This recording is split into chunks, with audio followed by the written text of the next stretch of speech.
Well, look, that was my whole comment section. What's up, y'all? Again, I lost my signal. I don't know what happened. I think I got too many devices. I think I got too many devices on my. I had too many devices on my internet connection. I'm back.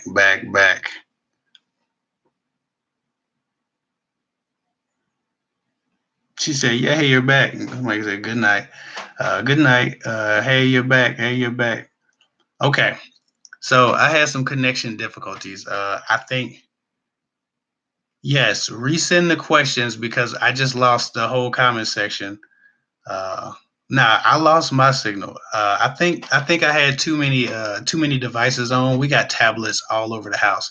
When you got too many devices, they start stealing the signal and they do something with the bandwidth. I'm no computer expert, but I just know that you can interrupt your own signal quite easily. Um, so that's kind of what we did. We have multiple devices on at the same time. And they all streaming something, and my sons are all asleep, so most of the devices don't need to be on. So that was my bad. Um, so yes, yeah. Just send the questions back. Send whatever you had up there back that I didn't get to, and I get to it this time around. And there's less people here, so the competition won't be as stiff. We just lost like 200 people, so um, it makes it more intimate. It makes it a more intimate conversation, more personal. Um, Somebody said, Kevin, we need receipts. You can't trust a lot of these dating coaches. I don't believe a lot of these dating coaches are. I don't. Some people aren't in it for the right reasons. I know for a fact. A lot of these guys, not that being single is bad, but a lot of these guys are single and just they kind of tapping their subscribers. I mean, to be honest, not. I'm not. I'm speaking this. I know of a few, but um, yeah, a lot of these guys are just using this to get women and get some money, And but you can tell in their message, their messaging isn't one of a deep sense of morality or integrity. There's no. You can tell that they're slicksters and they're teaching women how to be slicksters. Like it's not hard to tell when a guy's doing things for the wrong reasons. I'm not trying to be famous. I'm not trying to become rich off of somebody else's problems. I definitely want to be compensated. I'd like to make enough money to leave my full-time job, which I still keep. I still have a full-time job. So it's not like I'm up here, making a shit ton of money and I don't work and I just come up with some crap to tell y'all and I get y'all content after content so that I can stay relevant. I don't really care about getting content up. I want the quality to be there. And so that's my biggest concern is quality. So yeah, some of these guys, these relationship coaches are everything you think they are. But a lot of them aren't. A lot of them are really good guys. A lot of them are solid dudes. A lot of them are just trying to do something good for the community, that they serve or for the audience that they serve. So, I don't assume bad of any of them, but I know bad of some. Tracy Anderson, thank you so much for the super chat. She said, "I've been cheated on in every relationship. Now I find a faithful man. How do I keep bad thoughts from previous relationships away?" Um, you may need. I'm gonna be honest. You may need some trauma counseling or something to that degree. I don't think that you can't change the trajectory of your psychology sometimes without a jump start from somebody in a professional realm. I just don't think that it's always the best to go at that alone, especially when you have a healthy relationship and you've only had unhealthy relationships. It can be very difficult to make the switch from being untrusting and having no reason to trust to being completely trusting and bringing peace to a relationship when you're used to chaos and turmoil. So with that said, I would always advise people to, if they can't overcome their psychological deficiencies or traumas, to seek help before they ruin a relationship. It might even be good for you to go kind of to a couples mediation or a couples counseling, so that in the revelations that of what you've been through and the emotions that you have to work through to do a session, I think your man will be benefited greatly by seeing where you are mentally and how deeply you've been affected. It'll help him. It'll help him better approach you when things do get a bit insecure for you. It'll help both of you kind of navigate and mitigate the damage from whatever insecurities that you still have left and whatever baggage you bring to your relationship because of it. So I think that a couples mediation or a couples counseling session, maybe even a few, would be good, just so he can get to know you in a way that he hasn't before, and in a way that you need to get to know yourself, obviously. So that's what I suggest: couples counseling or personal counseling to figure out if you can work through that, figure out what the manifestations of that trauma is, that emotional trauma anyway.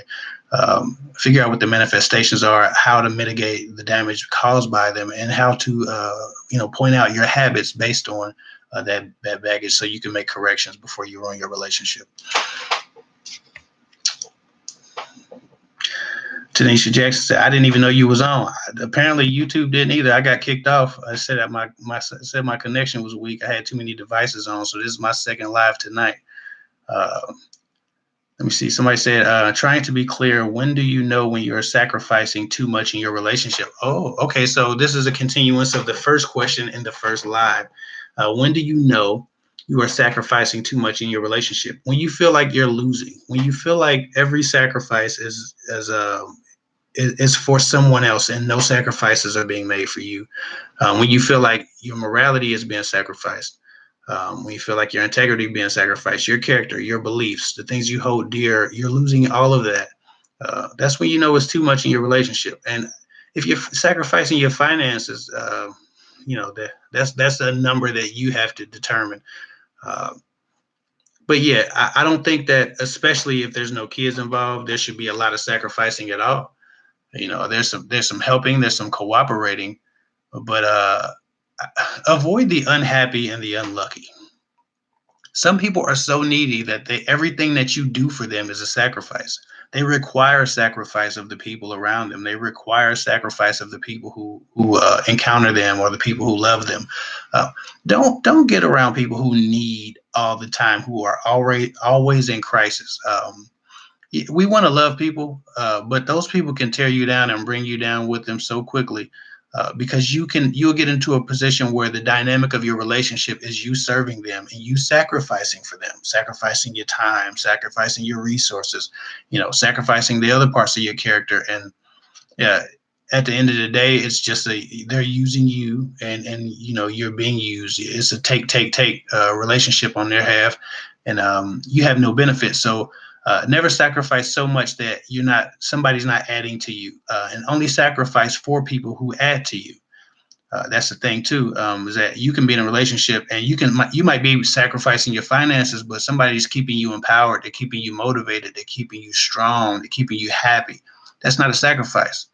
Or it is a sacrifice, but it's an even trade, right? It's fair. It's a fair trade. But there are others who they sacrifice their time, energy, resources, and finances, and somebody's just laying on their couch, scratching their ass or abusing them, requiring nothing of themselves in a relationship and requiring everything of them. And so your relationship has to be give and take. And if it's just give on your end and take on your end, and that's too much sacrificing. That's too much damn sacrificing. And don't sacrifice based on what you hope comes of the relationship. Sacrifice based on what that person offers you at the moment, the value that they place on themselves and you at the moment. Don't sacrifice for the potential of a person unless you're talking about like college. But after that, just be safe, be careful. A lot of these people require more than they can ever offer themselves. And if you end up doing it, you start feeling resentment and you start feeling self-hatred after a while, because you get irritated and you realize you've been duped and you start feeling dumb. So just avoid all of that. Cooperate. Don't sacrifice as much. Cooperate. Be codependent, and don't let them become dependent on you. Be codependent on each other, interdependent on each other. Somebody said, what if the guy you are seeing never brought you into his house in a year? Then he probably isn't your man. He's probably somebody else's man, or he's a hoarder.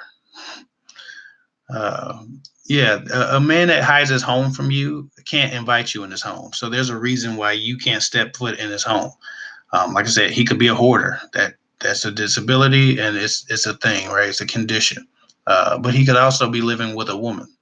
right? Which would mean he can't bring you into his house because he can't take all the pictures off the wall. He can't take all the candles out the room and the flowers and the vases and everything that indicates that a woman lives here. It's too risky for him to do that. If a man never brings you into his house, you have to wonder what's in his house. Um, I don't know a man who's actually single and actually available who refuses to bring a woman into his house. Usually, a man is very excited to bring a woman back to at least to his bedroom. Um, so yeah, that's the thing.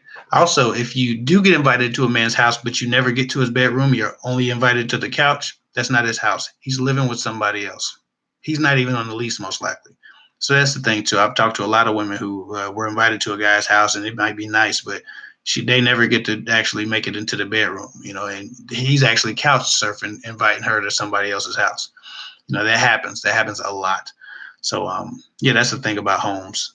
If a man owns his home, he owns his domain, or his name is on the lease, then there's some freedoms that are afforded to him, and that's having women at the house. Hi, Kerry Green. Jim Hay said, "What are your thoughts on consensual non-monogamy?" Consensual non-monogamy. I think if it's consensual, then I guess I can dig it. I don't have no thoughts on it. I think people have been swinging and having open relationships for quite some time. I don't know how that turns out well, because it's very difficult not to meet somebody that also interests you outside of sex. If you're involved, like if you're involved in a relationship with a guy, and then you are consensually non-monogamous, then you can go and explore other men. I'm assuming how you word it. So if that's the case, then if you meet a really cool guy, you converse too long after sex, now you like him and you're having sex with him already. So how stable can a relationship be when you're inviting emotional connections as well as physical connections into a relationship? That will be my concern with consensual non-monogamy. I would prefer polygamism or plural relationships over consensual non-monogamy, to be honest. But I'm not doing either. Somebody said, always the more. Hey, Kev, my question is somewhere up top. I've been trying to figure out how to super chat for 10 minutes. Oh, okay. Let me look up your question. I'm going to try to look up your question. Hopefully it's in this super chat and not like another super chat. Let me see. Always the more.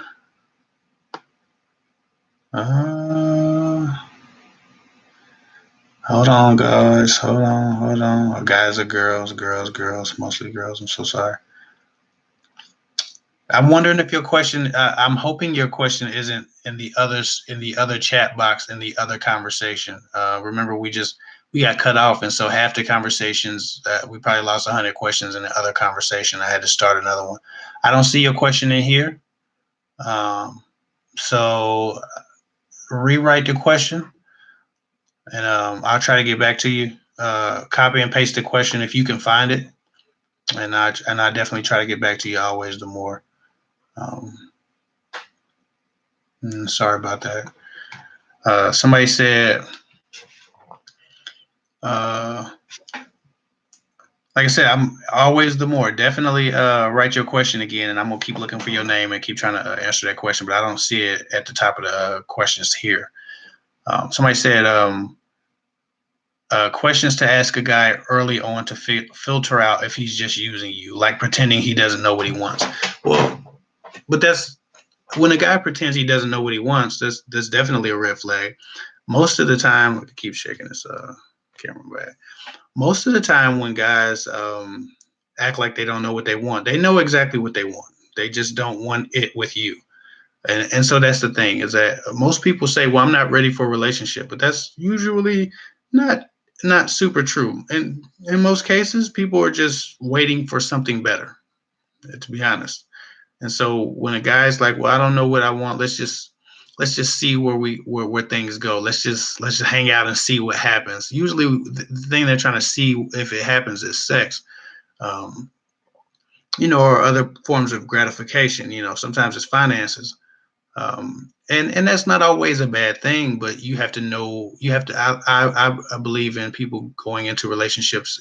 Being in the know, knowing what's expected of them, knowing what's going on, and making educated decisions to interact with each other. And so that's the thing that bothers me about a lot of people when they pretend like they don't know what they want, is that they know exactly what they want. They just don't want it with you, but they want something from you, and that's why they're entertaining you. And so. Um, I suppose you can just ask a man what he wants. What are his thoughts on relationships? What is he looking for? Um, what is his purpose for pursuing? Like, what does he see in you? Why you? Why would he pursue you? What I'm saying? Like, there are a lot of questions you can ask him, but if he's pretending not to know, then he's also going to bullshit you on the answer to those questions. So um, it's not going to help you very much if a guy is committed to being disingenuous to get what he wants. Just don't give him what he wants. You'll figure that out really quickly, because his actions will always indicate what he wants. They'll always point you in the direction of what he wants. I don't know what QHY is. Brene, what's up, Brene? 815. She said, Kev, I don't know if she meant to say Y is the Q. Yep, she meant to say Y. The Q's by the W. I don't know why. What? Um, Ariel, you sacrifice too much if you're giving any man money. Yeah, I guess that's right. Um, when you get a bench, hold on, I'm looking for a question. It's a lot of fragments here. Let me see. Uh, when do you know it's a good time to move in with someone? Oh, okay. So, Purple Carrot. It's a good time to move in with someone when you spend all of your time with them anyway. 100% of your free time.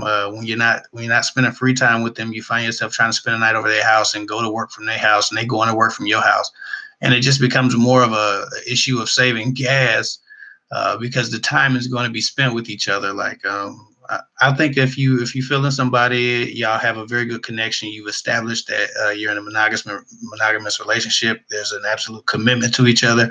You have an intimacy, an emotional intimacy, and emotional honesty.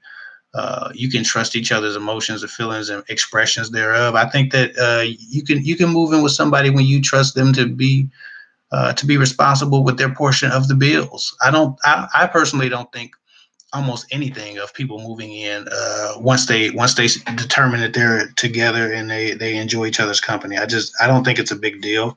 I think it's a bigger deal financially. I think that you have to know somebody well enough to trust them financially to move in. I don't think that you should ever move in with someone that you don't know if they're going to pay their side of the bills, or if for whatever reason they're going to lose their job. They have to have stable employment. They have to be able to hold their own until you're married, and you trust each other's finances. I wouldn't mix my finances with someone I don't know like that. But if you're dating and you've been dating for, I don't know, 6 months, I think moving in after 6 months, moving in after 4 months sometimes is a good thing. But I wouldn't even put an arbitrary number on it, because everybody's connection is different. I don't. I try not to confine people with arbitrary dating rules. I know I have to do a lot of videos that are lists and things of that nature, but they're mostly just guidelines. I believe in them. I definitely believe in them, but this is just one of those things. I don't pay very much attention to. If you trust someone, move in with them, see where it goes, see if playing house makes you feel like you can be married.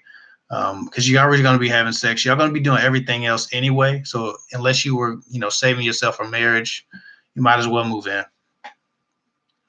I know that there are some in the religious community that doesn't believe in that, but that whole shacking up thing is made up. That's not actually in the Bible. I've read and read and reread. It's not in the Bible. That's made up. That's offense law. God gave us 10 commandments. They gave us 3,000 to help us keep the 10. But what am I? I don't know. Just some guy from the internet. I don't know. Somebody said, when do you know? Somebody said, why do guys don't talk to you when they, I suppose, have issues? Okay.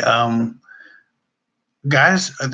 So why don't guys talk to you or talk through their problems with you? Uh, in so many words, guys have many of them, not all of them, but many guys have issues with communicating their emotions. Many guys don't want to be don't want to be accosted emotionally. They don't even want to have an emotional conversation. They don't want to be emotionally pulled. They don't want to be vulnerable. They damn sure don't want to get caught crying in public about anything in a relationship. And so men don't bring up their issues because sometimes it requires some vulnerability. And then a lot of times, if your man won't ever bring up an issue, is because he doesn't trust you to do anything about it anyway.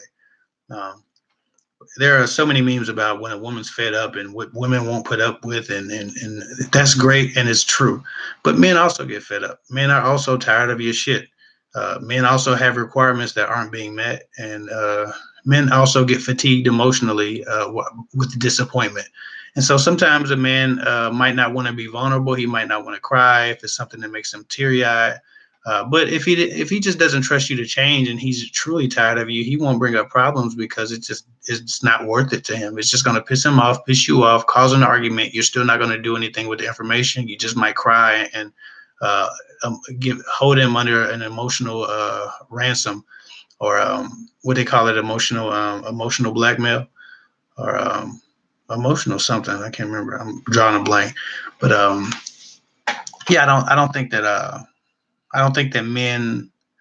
uh, men working through problems is common for those two reasons. Somebody said Stargazer 617 said, "Hey Kev, tonight is my first time seeing your live from the very beginning. Yay!" Wait, well, I hope you've seen the first live from the very beginning because this is the second live of tonight.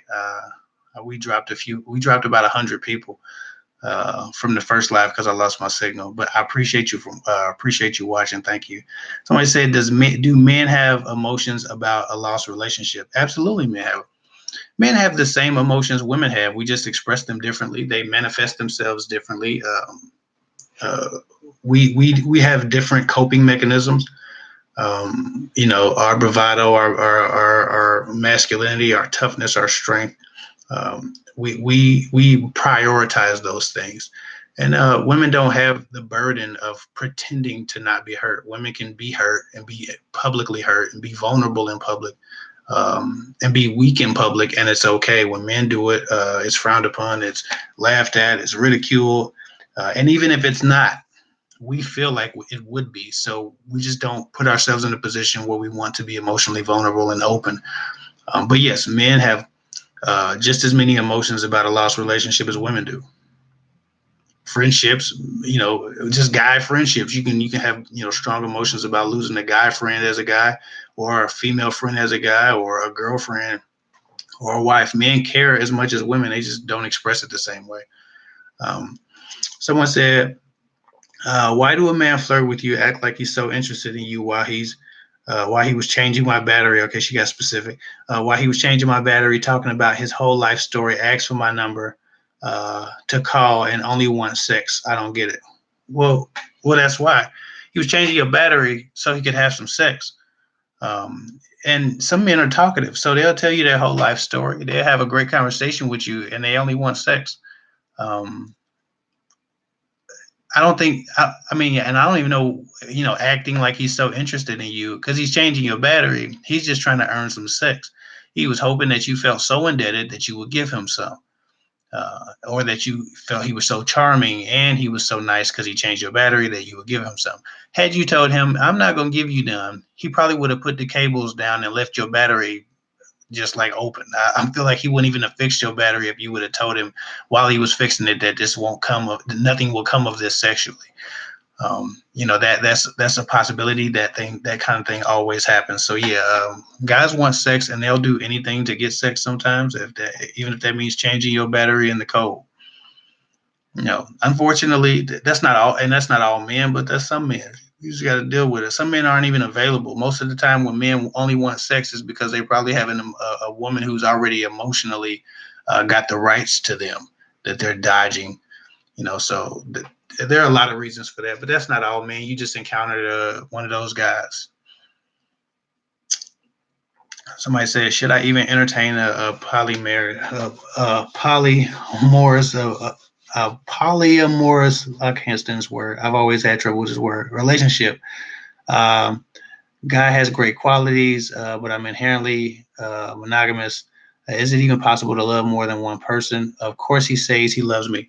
Yes, it's possible. Men can love more than one woman at a time. You can absolutely love them. But uh, there you're gonna have a favorite at times. You're not always gonna get along with someone at the same time, at the same rates, and at the same frequencies as you connect with someone else.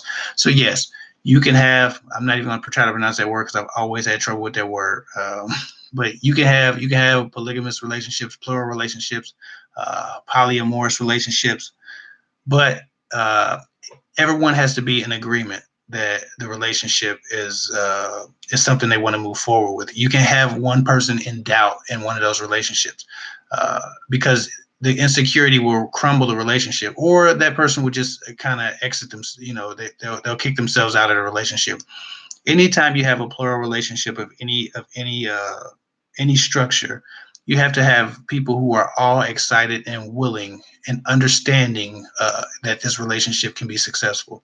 If everybody's not into it, then it becomes a conundrum because you end up with a love triangle instead of a plural relationship. So that's that. Yeah, he says he loves you. He could be absolutely true, but he could be absolutely telling the absolute truth. But if you're not into this and you're not committed to that type of relationship, that structure of relationship, um, then I wouldn't entertain it. Go find a man that has the same standards and the same structure of love that you have. Um, that's just how that has to go.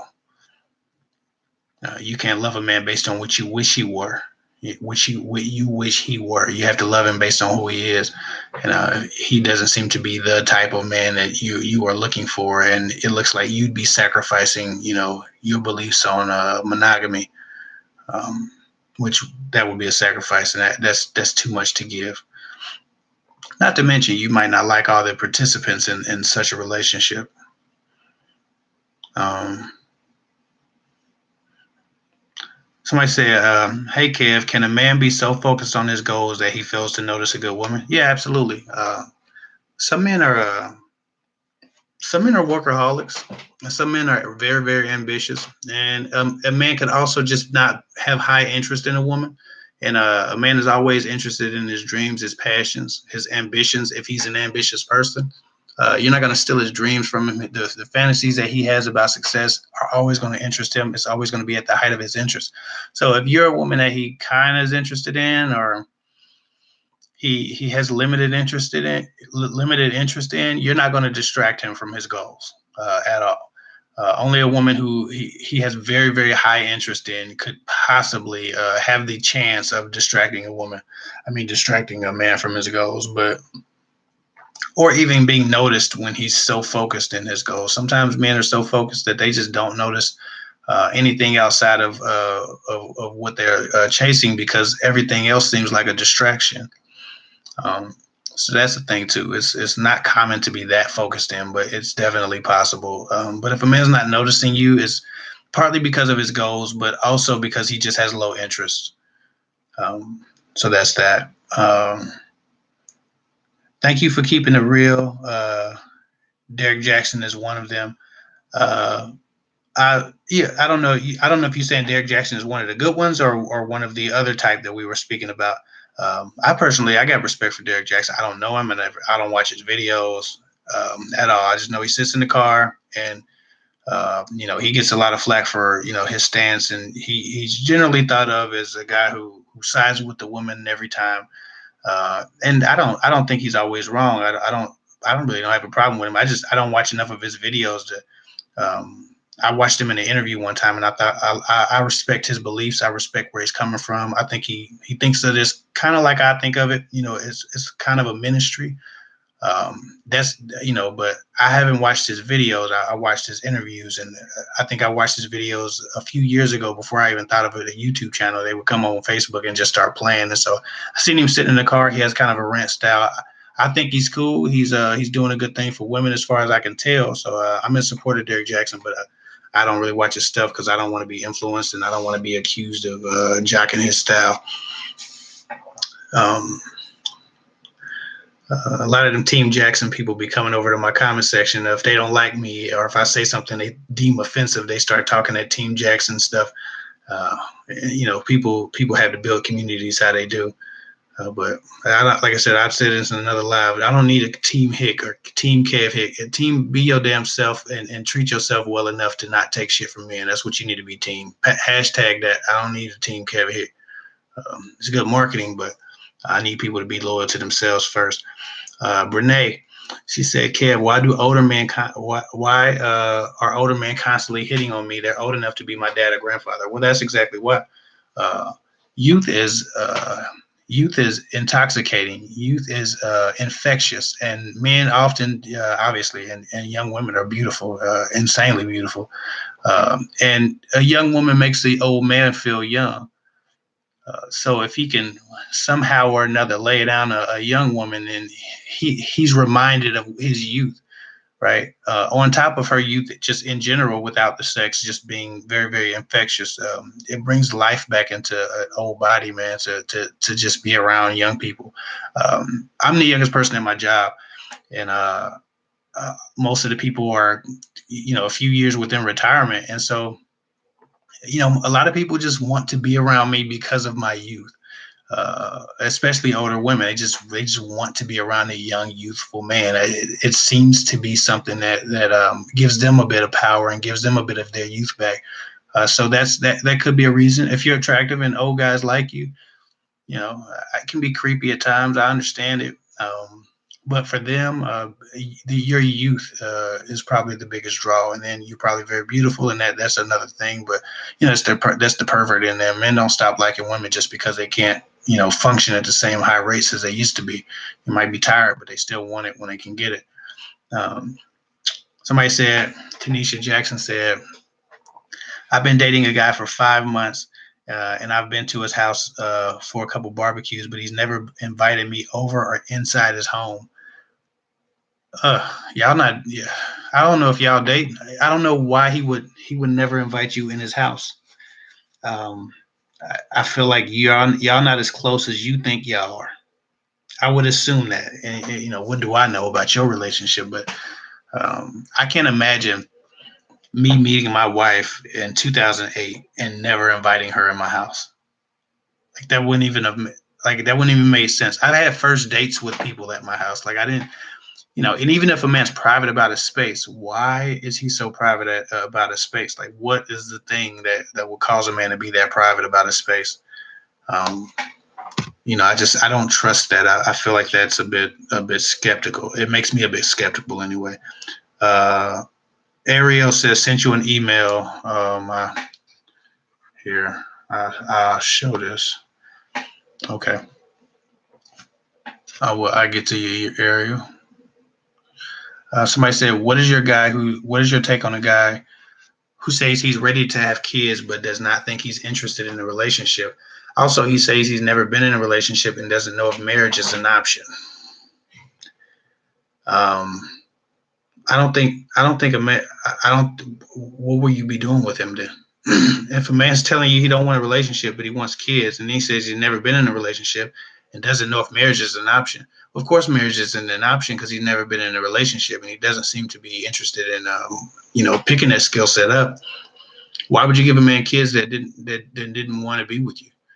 You have to give your kids a fighting chance. Now, the only way that arrangement works is if you're at the end of what you believe to be your fertile cycle or lifetime, and you want children and you don't have children, and he wants children and he needs to feel the honor of fatherhood, and you use each other like surrogates, or like it's just a business transaction to have a child. If that's something you're agreeing on, then it's none of my business.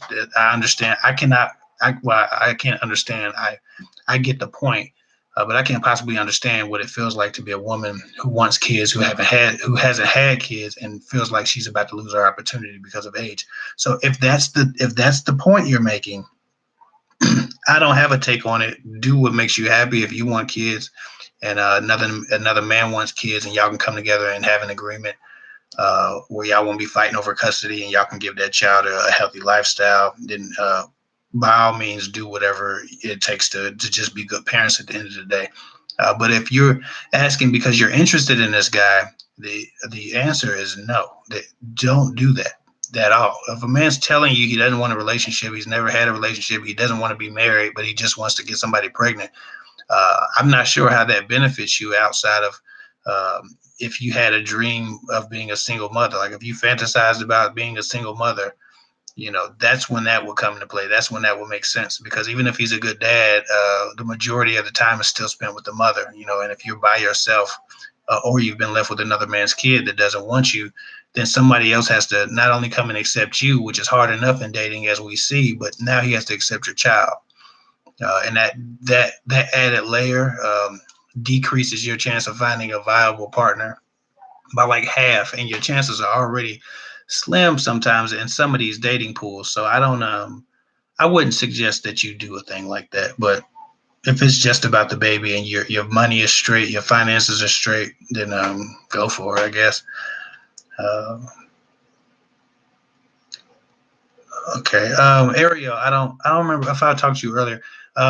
Most people send emails now. This is I changed my email policy. I'm gonna be honest. I'm on live, so I can tell y'all this.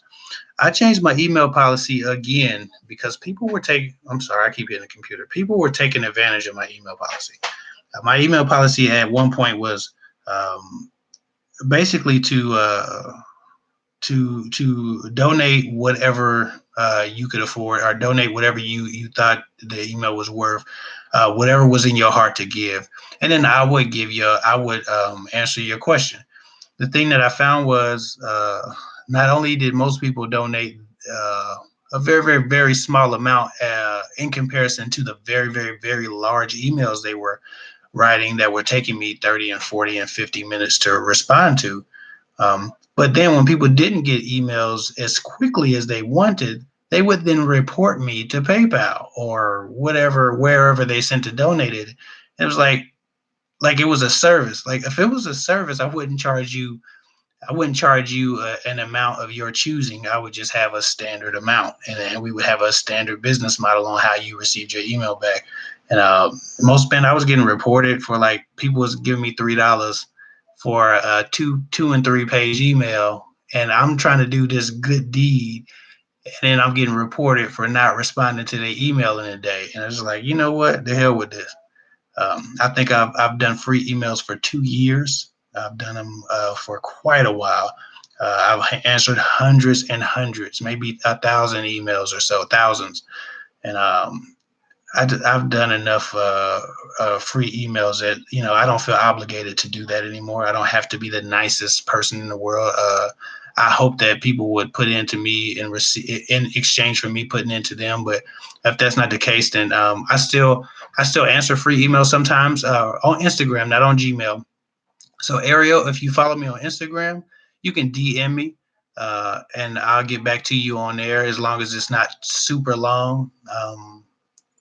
And just because I still out of love, I like to talk to people. I don't want to charge everybody something, but at the same time, the Instagram is when I don't have nothing going on, and I got some time to kind of give back, and I can give my perspective on Instagram without charge or anything like that. And I still respond to a lot of people on Instagram. I think I responded to 38 people last Saturday. And so I usually batch them like that. I'll just do a couple of hours of just free emails on Instagram, and like once a week. And that's how I kind of do the free emails now. If you want your email absolutely answered, you have to go through my website, girltalkwithguys.com, and go to PayPal, and pay the fixed amount, which is I think right now $15.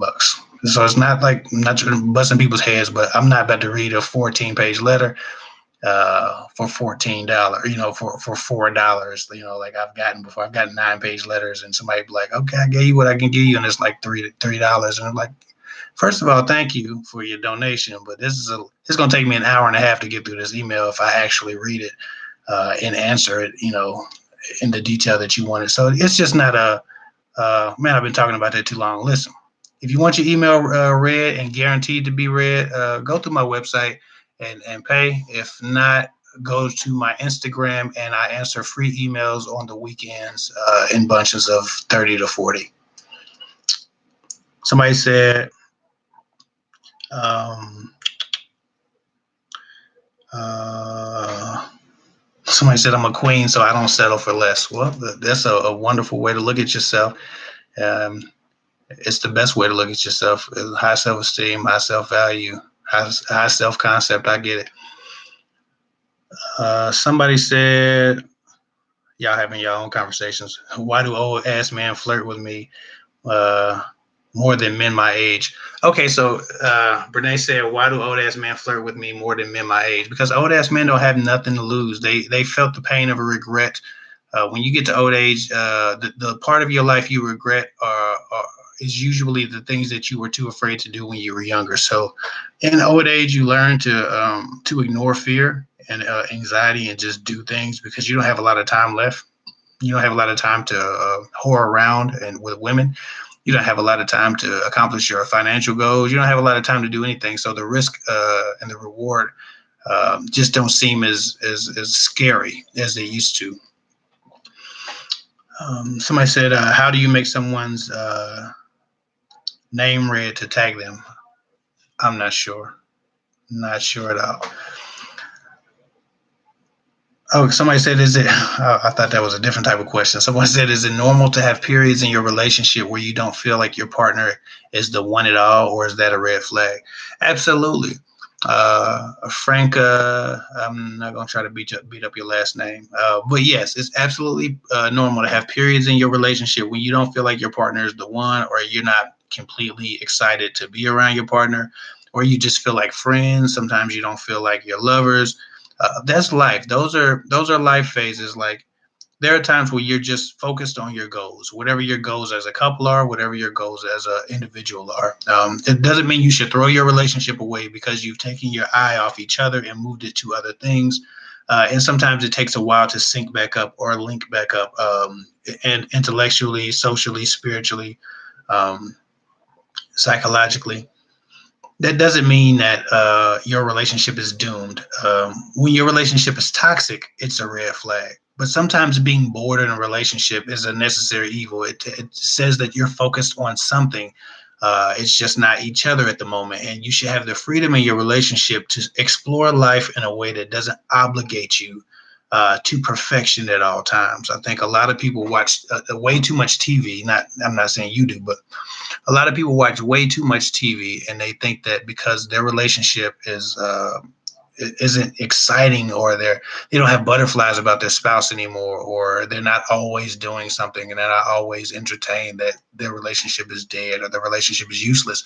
And then they break up with that person and they have a damn nervous breakdown because they realize that they were not as unfulfilled as they thought they were. They were just a little bit bored. And so I've had a relationship end because of that. And so it's never. I didn't do it. Somebody got bored with me and then realized, wait a minute, I wasn't that damn bored. I made a mistake.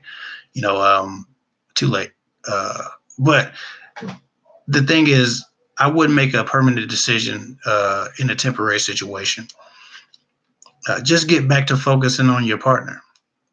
Now, if there's issues that you're dealing with in your relationship that cause you to doubt your partner's compatibility with you, that's another thing. If there's issues of toxicity in a relationship, abuse, that's another thing.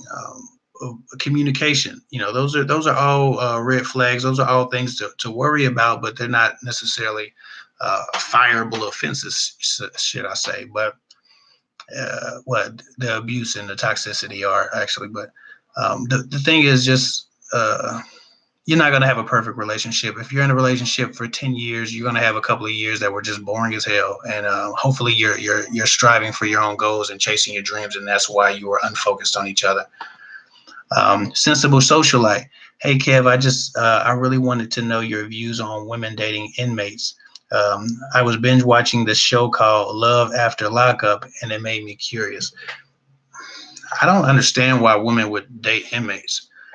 Not that I don't have love for a person who's made mistakes in their life and stuff like that. I get that the inmates need love too. They're in a very, very toxic situation, stressful, anxiety inducing, dangerous situation, and they need love too. I get that, but what can a man inside offer you? If you're a woman who doesn't need closeness or proximity to be happy in a relationship, then that's one thing. If you're a woman who doesn't need a man who can do anything for you at all, then that's another thing. But you can get a pen pal or a friend to talk to on the phone for 15 minutes a day or 30 minutes. I don't know how much they give the inmates. That's outside of jail. That can take you out to dinner. That can protect you from danger, like physically. They can come fix shit around the house. That can provide for you. That can support you. Uh, a man who only can offer, a man who has nothing but words to offer you doesn't have much to offer you. And so that's my only thing is that I get it. They need love too, and there are women who love broken men. But I don't think that it's a good investment, and it's not smart. And you don't know, if they're telling the whole truth about why they're in jail. Clearly, they have a different side. Some men are wrongly accused, and our penal system is particularly nasty with men of color, and particularly flexible about what they consider justice for us. So I understand all of that, but what I'm saying is there are many men in there who are absolutely guilty and absolutely deserving to be in there, and I don't understand why a woman would even put herself in that position, and especially women with kids. A woman with kids should never put herself in that position. I used to have a neighbor that dated a man that was in jail for like double murder, and he was abusing her over the phone, and she called him every day, and I hear her over there crying through the wall after talking to him on his 15-minute call, and he's like, "Bitch, I'm gonna kill you," and all this stuff, and she was, for years, she was just on the phone getting abused, and I'm like, how the hell is somebody with a life sentence gonna abuse you and make you think you can't leave? What is he gonna do? So I don't know. I think that it takes a special type of person, and a person who clearly likes the broken thing and wants to mend broken wings to date men who are in the penal system currently with no expectation to be released soon. I just think that's a bad investment of time and energy, and you can waste your life like that. But that's just my opinion. Maybe if you were just dating blue collar crime guys or like non-violent crime guys, but I don't think dating violent criminals behind bars or people with violent crime charges behind bars is a smart thing to do. It's just idiocy. And they extort a lot of people. A lot of times they meet women online. They convince them that the gang is outside and they're going to do thus and so if they don't send thus and so amounts of money to these people or that people. I know guys that be having women run errands, dope errands and stuff. They still be selling through their women outside. So it's just like don't get yourself in a position that's dangerous. That's going to cause you to be used for some criminal stuff. Trying to date men in jail. It's stupid, to be honest. I guess that's my honest opinion of it. It's fucking stupid. Oh man, it took me a while to get to my brute honesty, but I got there. I was trying to be diplomatic, but the hell with it. Let me see. What do you think about a long distance relationship where, as I visit her, but she has yet to visit me? Suppose how many times that happened, Calvin Ware. Seemed like we got a male subscriber. I appreciate you for watching, brother. If first of all, if Calvin is the guy's name, so unless you're a girl on somebody else's account, I'm assuming Calvin is a guy. If you have a long distance relationship and you're visiting her, but she has yet to visit you, you got to charge that to the game, Calvin, because it's a man's duty to inconvenience himself. That's just a masculine thing. Like we pay for meals, we open doors, we protect the home, we take the L. We walk on street side of the concrete, right? We do everything we take the inconvenience away from the woman. That's just part of being a gentleman. And unfortunately, if you're in a good relationship with a woman that's long distance, even though it seems like it should be 50-50, you come visit her, she come visit you. And I mean, that would be cool if she's into it. But if not, I don't think that is wrong if the relationship is otherwise healthy. If you just go visit her every time, just as a man putting himself in harm's way, extending himself, as long as you're getting something from the relationship and you feel fulfilled in the relationship and you feel like she's not just using you for whatever she could be using you for. So I don't know how long that trip is. But that's one of the L's you take with a long distance relationship. Alpha man, you just got to take that trip.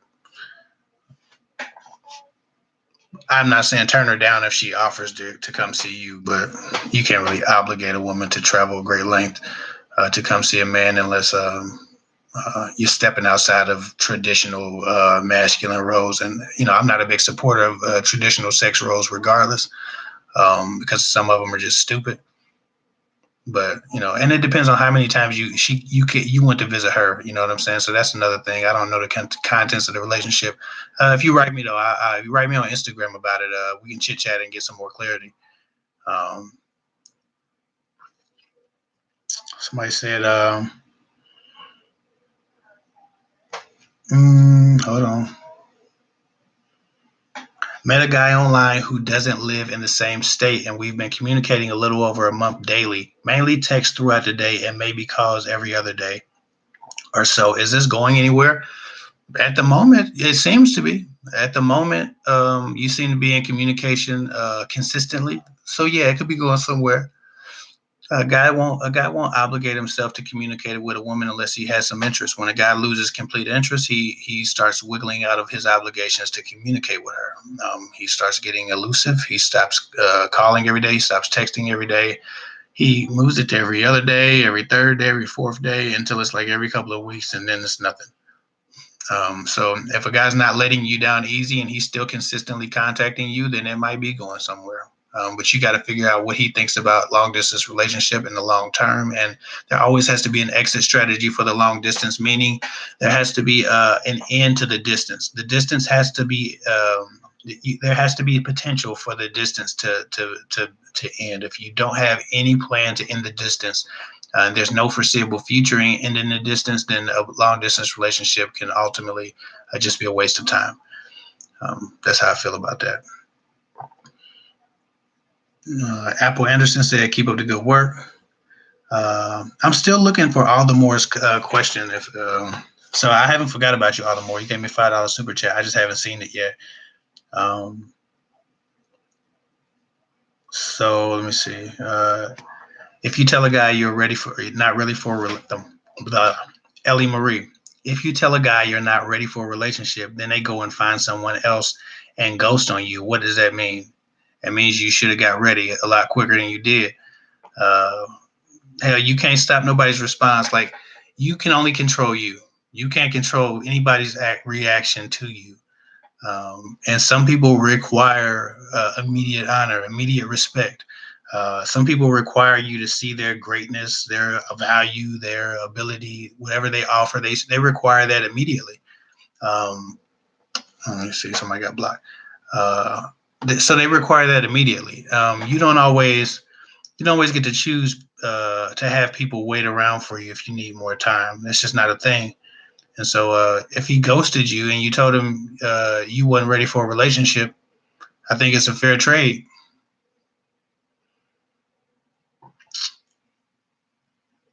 Let me see.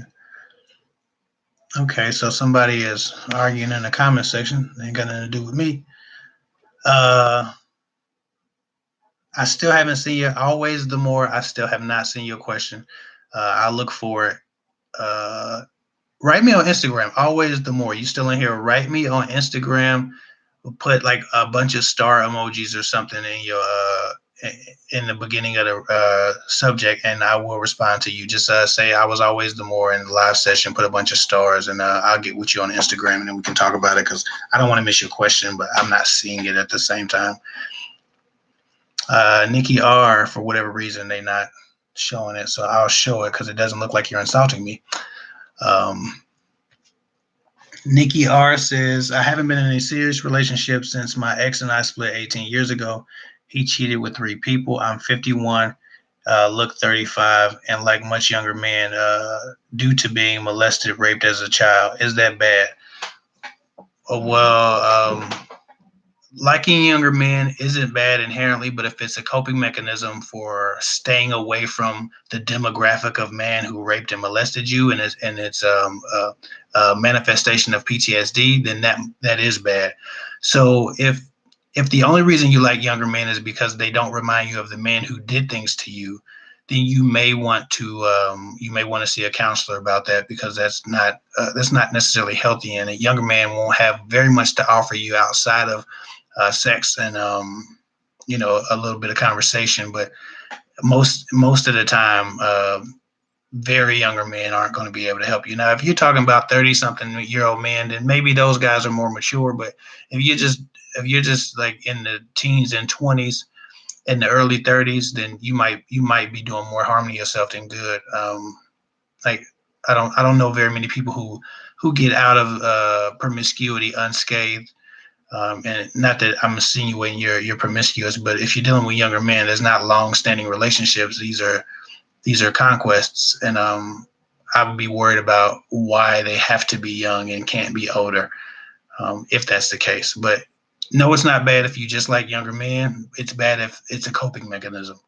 And obviously, being molested and raped as a child is very, very, very bad. If you haven't watched my videos, if you haven't watched the video, you should probably check out Dating After Sexual Trauma. It's a video I did maybe 10 or 12 videos ago. You should probably go check it out. I think it might be of some use to you if you haven't watched it already. Okay, let me see. Eva B313. Thank you for your $10 super chat. I appreciate it. I'll round up, She said, I feel like when I'm beginning to like someone, they run or just don't choose me. What am I doing wrong? I'm clean. I smell good, good career, educated, beautiful. Just bought my home, single for years now. I don't know. Sometimes, like I said, I told somebody earlier, I told somebody on the phone earlier, I had a couple consultations today. And sometimes people are just a mismatch, right? And you can go a couple of years just finding mismatches. And it isn't about you being right, wrong, or anything like that. Sometimes it's just that people are noticing the mismatch before you notice it, so it becomes a rejection, right? That's all rejection is when someone realizes that you are a mismatch for them before you realize it. And so I try not to take anything personal. I got mismatched a lot of times in a row. One year I had about 30 mismatches. Right. So I had to put those things into perspective. What were they all the same? No. Sometimes there was a specific reason. Other times there was no reason at all.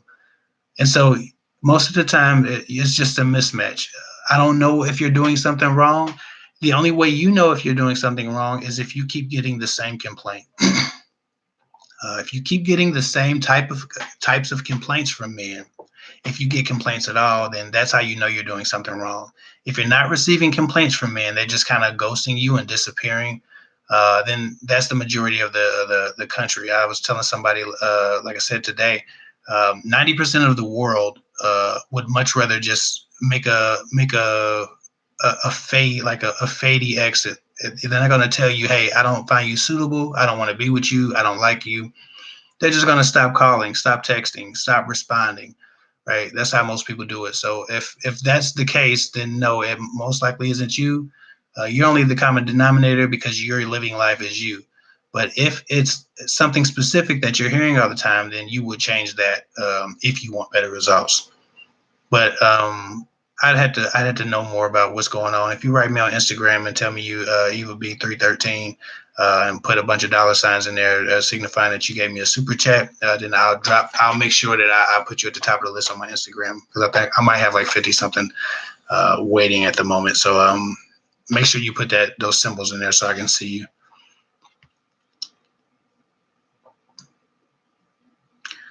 Let me see. How did you become so emotionally clear? That's a good question. I don't know. I think that certain people have gifts, and my gifts are I seem to be a motivator and an inspiration to many people. I seem to have clarity on a lot of things that seem to be ambiguous for other people. I have the gift of self-confidence and self-belief. Not that I'm not nervous about anything, or that I don't do anything out of fear, or I don't refuse to do anything out of fear. Like, there are things I'm afraid of.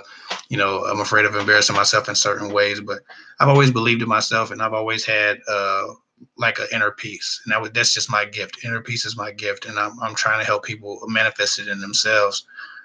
So I'm not sure how I became so emotionally clear. I would thank God that that's the thing that I can offer people. It's clarity. I have no explanation for a lot of this stuff. Some of this stuff is just intrinsic.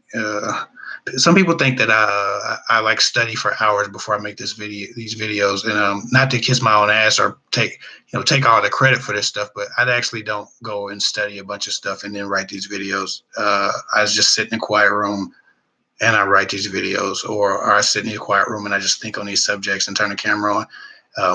I don't actually go study other people's methods and try to regurgitate stuff to you. And a lot of YouTubers do that, and I get it. And there's nothing new under the sun, and everything has already been said about a thing. So you're gonna hear similar things, but just know I'm not studying a bunch of crap so I can deliver to you a concise message. I'm really just giving you my truth. I hope that answered your question.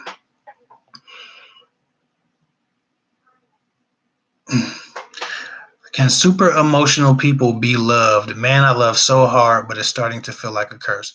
Yes, super emotional people can be loved, but you can't be out of control. There has to be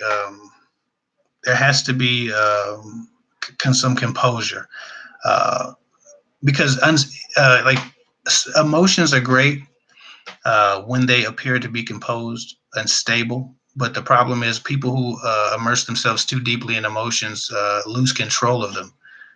Your emotions are the least stable part of your being. Your emotions change with the directions of the wind. So if you're super emotional, as the wind blows, sometimes it blows hard, sometimes it blows soft, sometimes it blows to the east, sometimes it blows to the west. People have to learn how to deal with you, and they can never really get a point on where you're at, where you're coming from. It's very difficult for people to relate to someone they can't predict. And sometimes unpredictability is a good thing because it provides some suspense. But you don't want to be in suspense about somebody's emotional stability.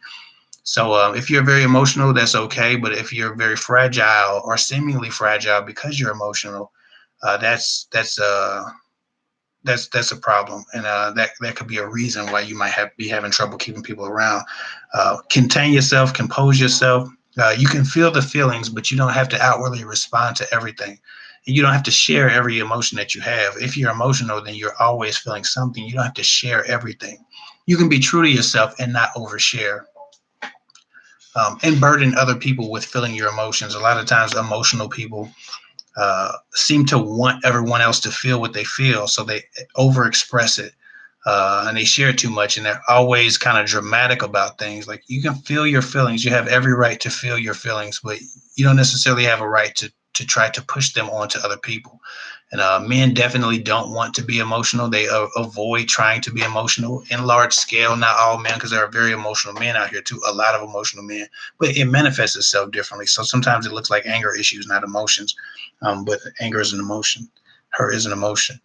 The point is, you can be very emotional and have wonderful relationships, but you have to have someone who understands how to deal with you, and you have to also know how to deal with yourself. A lot of emotional people don't even have a clue about how to stabilize themselves, and then they want their partner to help stabilize them. Well, that's not how that works. You have to learn how to mitigate your own damage before you require it of someone else. So maybe that is what's going on with you, but I don't know enough about your situation. Um, I just got a $20 super chat. Thank you so much, Gina Williams. I appreciate it. I think I might have missed somebody's super chat. I want to make sure I didn't miss somebody's super chat. Okay, now I got it. I thought I missed that person's super chat. I was about to kick myself over the butt. Okay. Thank you for the $20 super chat, Gina Williams. She said, "You do great work for women in our community, and it gives women a peek behind the curtain. I appreciate the help that is available to my sisters in your wisdom-filled counsel. Blessings, brother." Oh my God, I appreciate you. That's beautiful. Like, I love compliments, right? But a lot of compliments are like, "Hey, cool channel, nice channel." But when people just give me the paragraph of power, I really appreciate it, because it empowers me. It lets me know that, in this, and I do consider it a ministry, and I'm not a holy roly, so it's not all about, it's not that. But everyone won't be reached in a church pew. Some people have to reach out and touch people who are a bit too far to be reached in that way. So I feel like it's a ministry, and I appreciate when people recognize that in me. Um, Tim Henson. What's up with you, Tim? I appreciate your $2 super chat. Every little bit counts, brother. He said, do a video on how women deal with colorist men. I got a lot of ideas on colorism. But my thing, Tim, is I'd like to have the whole conversation, and it's very difficult to have the whole conversation in one video. I might have to do like 2 or 3 parts. But I want the mood of my channel to be power, and some things you can't do very much about. And so I'm looking into that. I've been working on a concept for the colorism that we experience. And it takes tact. Somebody asked me, well, a while ago I did a sexual abuse, sexual trauma video. And they were like, man, it's taking you a while to do the sexual trauma video. And I told them, I said, because I care about what comes out of my mouth. I understand the impacts of my words. And I want to make sure that because it can be done wrong very easily, I do it well. And I like to take my time, and I like to give quality to people. And I like to really sit in my thoughts and make sure that I refine everything, because sometimes you can be working a thing out and it doesn't come out right. And then it nullifies the effect that you wanted it to have. And what I'm trying to do with my channel is touch people spiritually, right? To affect change in people's spirit. And so trust and believe, I'm working on the colorism thing. I touch on it every once in a while. But it definitely will be a slower process. And I've already started, I jot stuff down and I write on these video topics until I like have a concise thought or enough content. And so I'm definitely working on that. It could be a podcast, but it could be, it also might be a video, but I think it might do better as a podcast because it is such a long conversation, and my podcast can be like 30 minutes long. And so when I start my podcast, probably in a week or so, hopefully in the next 2 weeks, that'll be one of the topics that I speak about, because the colorism in our community is insane. But it's not just men, and so that's the thing. And then we have an issue with our men versus our women. We're literally comparing who gets treated worse in this country, the black men or the black woman. Is like now the black women are turning against the black men because they don't feel like black men want to date them.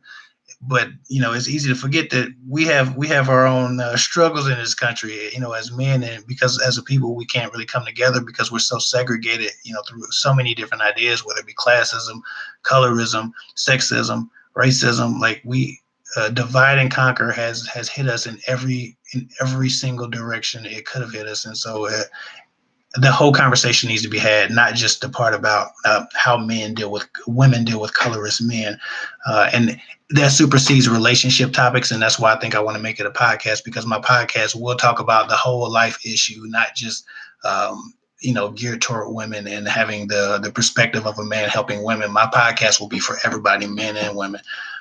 And that way we can have the whole complete conversation, and we'll have some guests on there to talk about the whole topic and get all the perspectives. So I appreciate the question, but that's a video or podcast coming, Tim. So I hope you're still watching when that comes up. Let me see. Somebody said, I've been talking to a guy and we don't really vibe, but are attracted to each other. Now he wants a 1 month no sex challenge. We aren't even official. What is he thinking? I think he's trying to figure out if you can enjoy each other's company without sex, or is sex the extent of your relationship? I'm not sure if you've told him you don't vibe with him.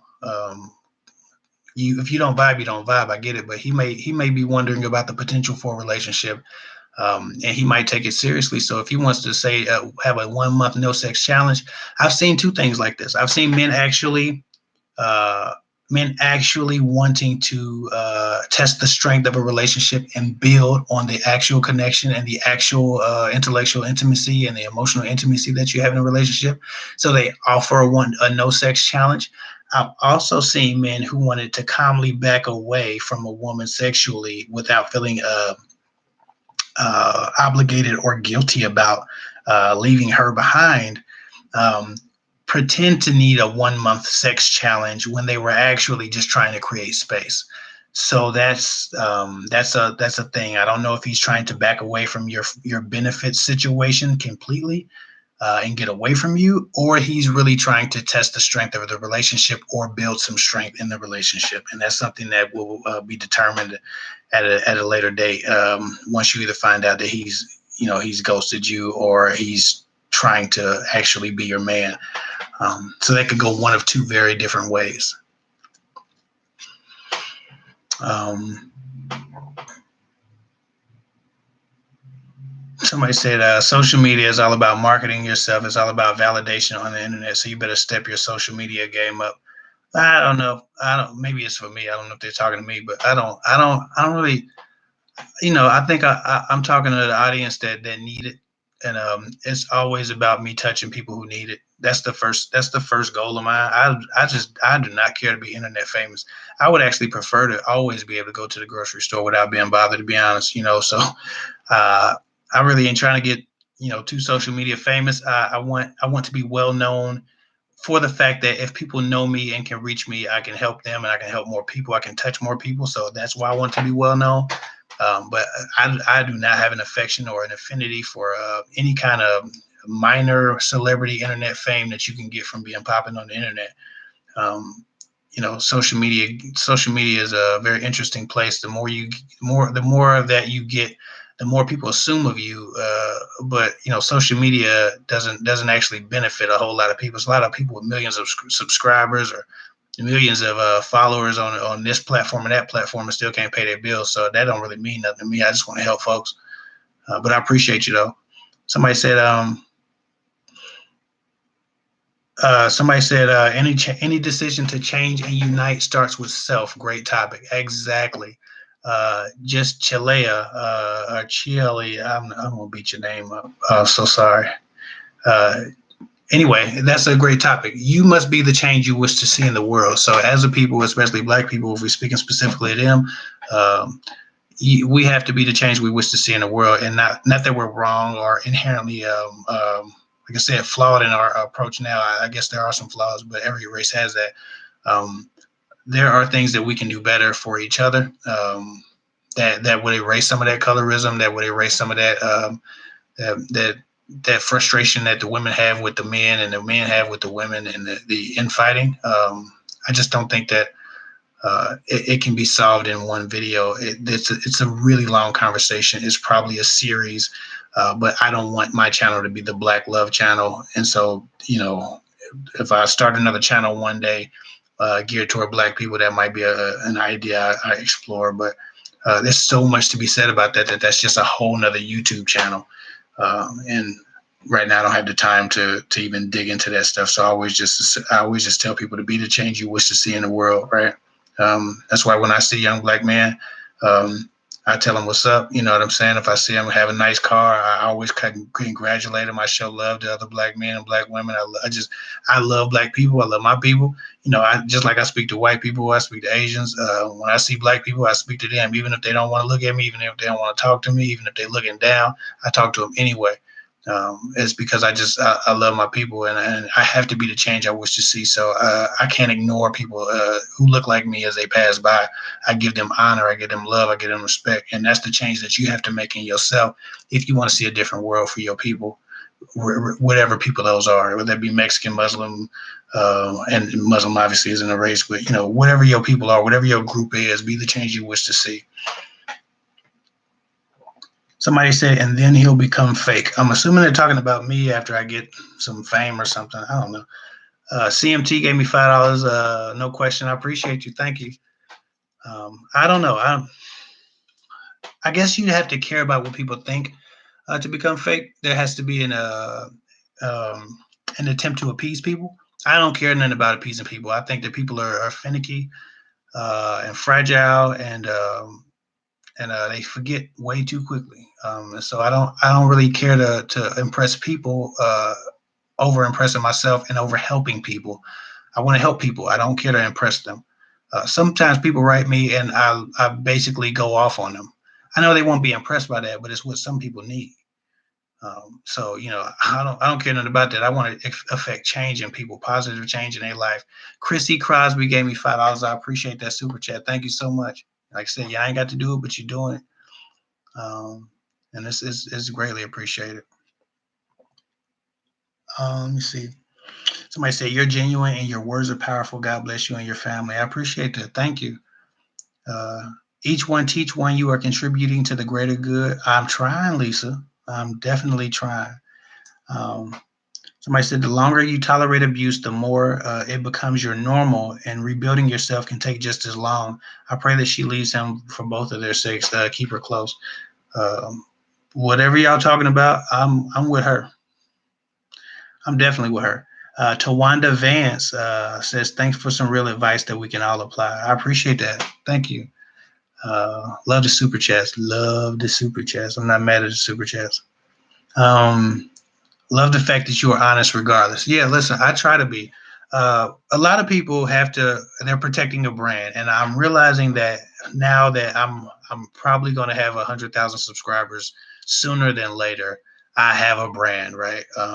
And so I struggle with trying to keep my authenticity, be exactly what I would have been if I had 14 subscribers, and also protect the potential that I can help more people if I can reach more people and gain more popularity, right? So there's a caveat there. There's a teeter totter, So you can keep it real, but you can't keep it too real. I personally believe that there's a way to say anything. You can apply diplomacy to any word, and I think that my job and my duty is to maintain my authenticity and maintain my blunt honesty in a way that still inspires some diplomacy and some self reflection. So I don't plan on relinquishing the way I do my thing. It's part of the reason I dress down. I wear my hats to the back. When people look at me and they be like, "He looks unprofessional." Well, I don't care to look professional. I'm not trying to look professional. I don't want to make people feel better for watching somebody who looks like me simply because they might not have listened to me, or they would rather listen to me in a suit. Um, I want people. First of all, to be honest with y'all, I want to change the image that people have of black men. First of all, so if you see a black man with his hat to the back and a gold chain on, you don't think thug. You think maybe he's an intellectual. Maybe he helps people. The only other black man I see with a hat to the back and a gold chain on is an inspiration to a lot of people. He helps a lot of people. So, my whole point in dressing down sometimes is not because I don't own clothes that aren't t-shirts. I have nice clothes. I have a good life. I have nice clothes. It's just that I want to represent the totality of a black man and not just the one who assimilates to make you feel better. Um, we are a lot of things, and when people see black men, sometimes if they dress down or if they, immediately with thugs with hat to the back, and I get it. But I don't want to appease you or make you feel more comfortable by putting a suit on or a collared shirt. And so that's my struggle. I'll ultimately start wearing my nicer clothes in videos and stuff like that as my brand grows. I understand I'm not stupid, but um, some people need to see the average black man being a good person because the image is not one shared a lot. So that's all I got to say about that for now. It's not going to be a rant about black people, but yeah, if you need me to wear a suit to feel more comfortable looking at one of us, then fuck you anyway, to be honest. Uh, See, I can't start keeping it too real if I talk too much. So I'm gonna digress and go back into these questions. Tika Bell, I appreciate you. Thank you so much for the super chat. She says, I'm 30. My ex, BD. Boy, y'all be killing me with these acronyms. My ex BD and I have changed since dating 10 years ago. Infidelity issue. We haven't messed around, but the feelings are there. Thoughts on rekindling? Okay, so rekindling a relationship. A while ago I did a video. Should I take my excuse me, I had to belch. Sorry, it came out of nowhere. Glad y'all don't got smell-o-vision. Anyway, a while ago, like man, when I was in maybe my second month doing YouTube, I did a video about should I take my ex back? And I did it on my iPhone, so the video quality is horrible, but the audio is pretty decent, I guess. And I made some pretty solid points in that video. So if you haven't seen that video, go way back in my channel history and watch the Should I Take My Ex Back video. It's a timeless video. It will always be relevant. Just because I did it 2 years ago doesn't mean anything. But basically, the points of that video are if you're made, if the changes have been made, if the adjustments have been made, and if the person has changed, like if there's a real change that has happened and that has occurred, then taking your ex back can be okay. If the changes happen, and 10 years ago, a person can be a completely different individual. They can actually grow into a better person with a better nature and better character. Now, most of the time, a person's habits change, but their nature stays the same. If that person was good natured and they made a mistake with infidelity, then yeah, it's quite possible that they could have changed. But if they were cheating all the time, then it would be difficult for me to expect very much different the second time around, because it wasn't an accident. It was their nature. It wasn't an accident as much as it was their intent or their goal. And so that's the thing.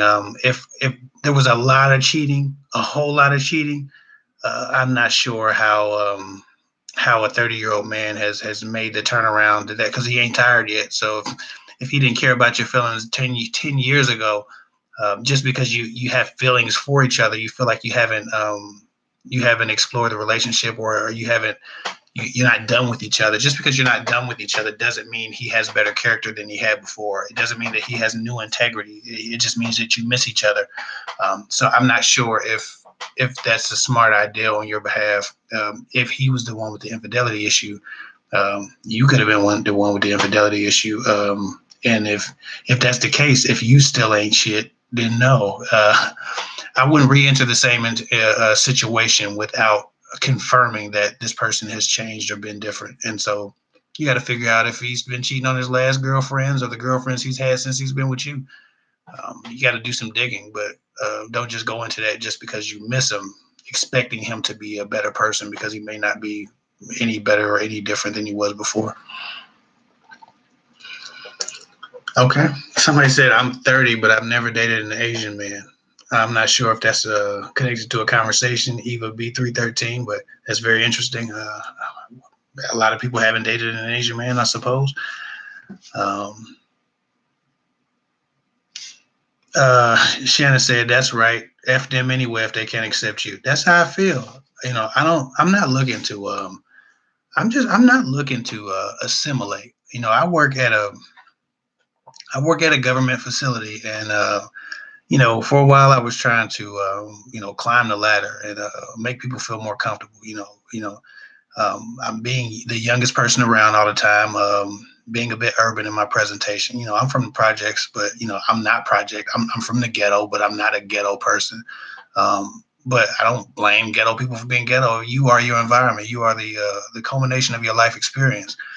I've always been different.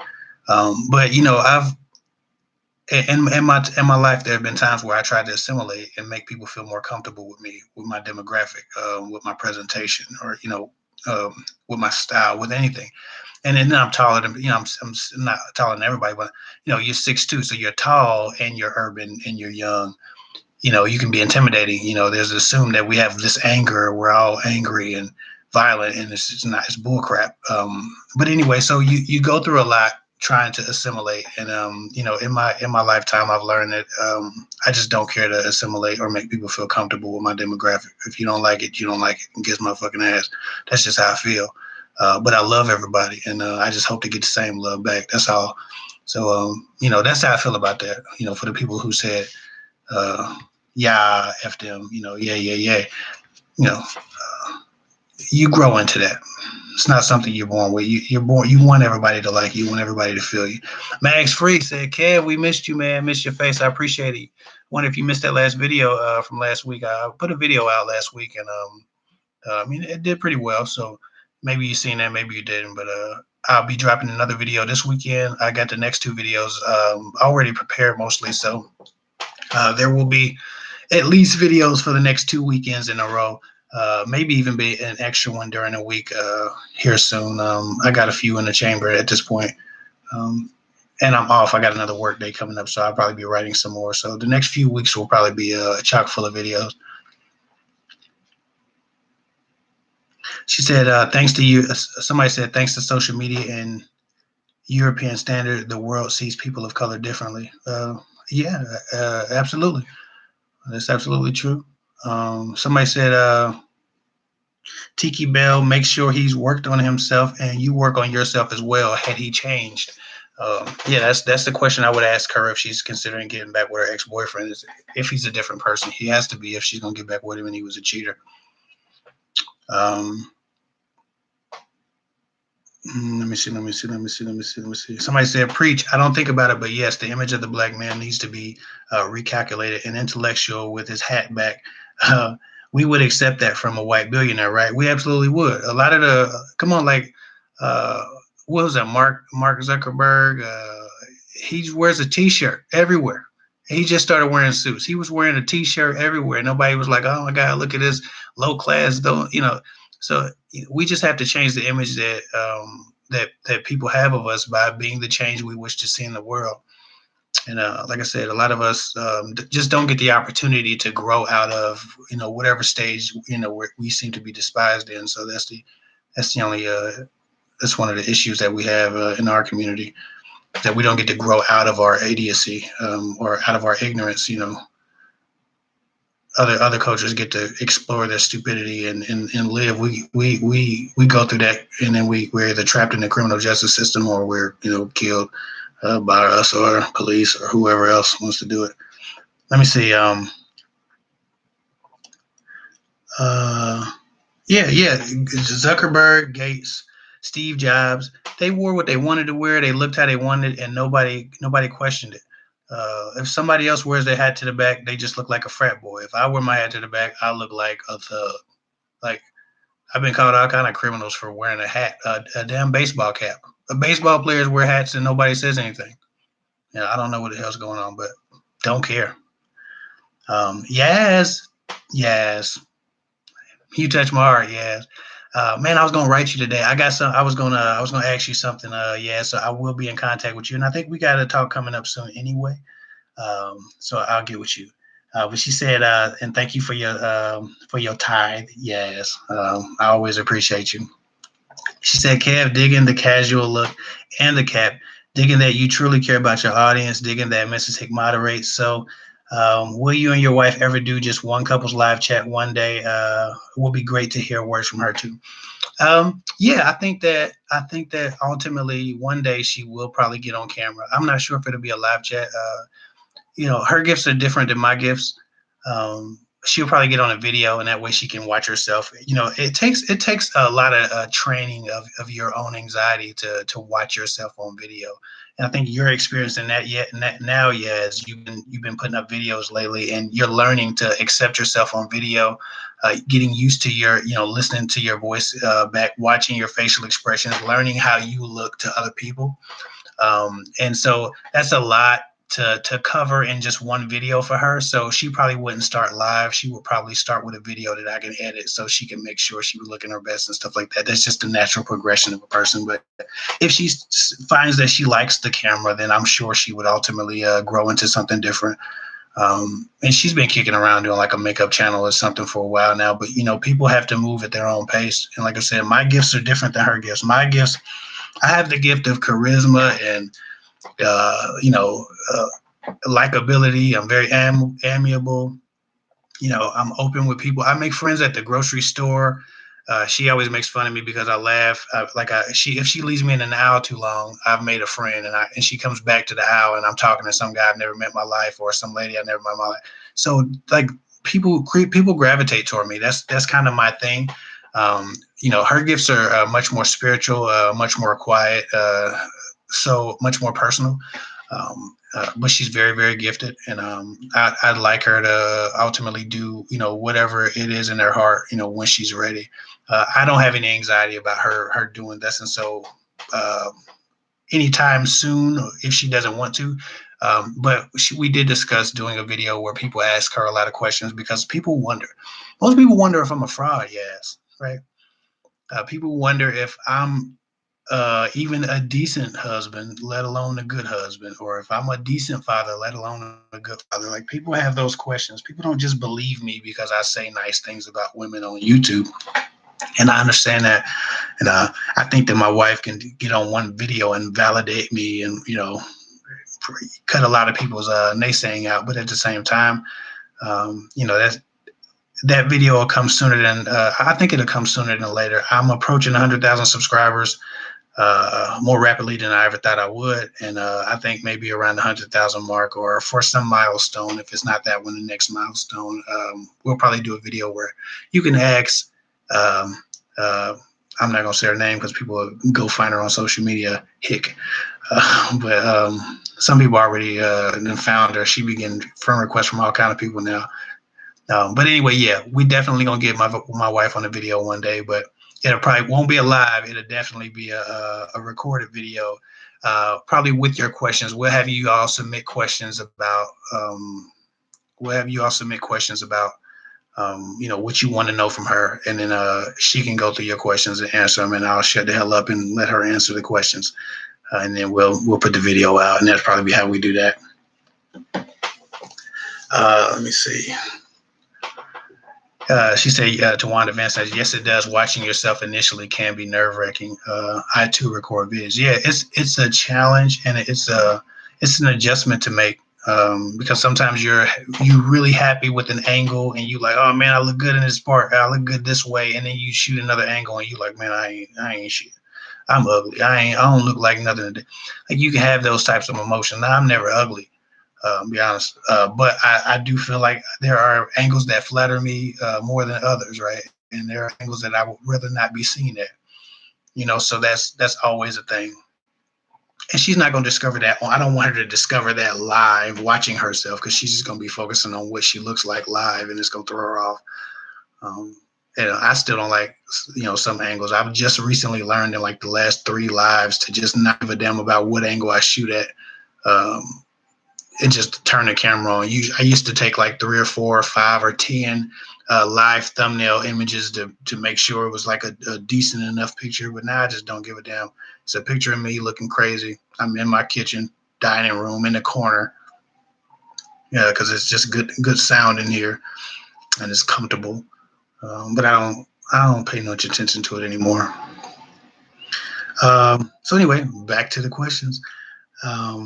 Somebody said, I always want to hear from a woman who's in a great relationship. Not that man, women out here. So thank you in advance for you both. Absolutely, yes. Like, I think that she has a lot to say about, me and a lot of other people. But I think we've already talked about what the video will be. We're gonna probably go on Instagram, because that's where I talk to my most enthusiastic subscribers on Instagram. Everybody who really likes me probably follow me on multiple platforms, so I always just go to Instagram, because most people don't use the YouTube poll thing, or the friends list that I've created. Most people just aren't active on YouTube in those ways. So I always go to Instagram. I ask the question, and then we'll take the top 20 questions, and she'll answer them on video, and we'll have fun with that. Somebody said, I wonder that about Derek Jackson. I think it would be nice to hear the wife.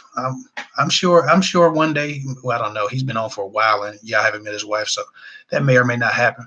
But he wasn't always married. I think from the interview, I think he recently been married, so I don't know about that. I don't know about the brother, but I think he's nice.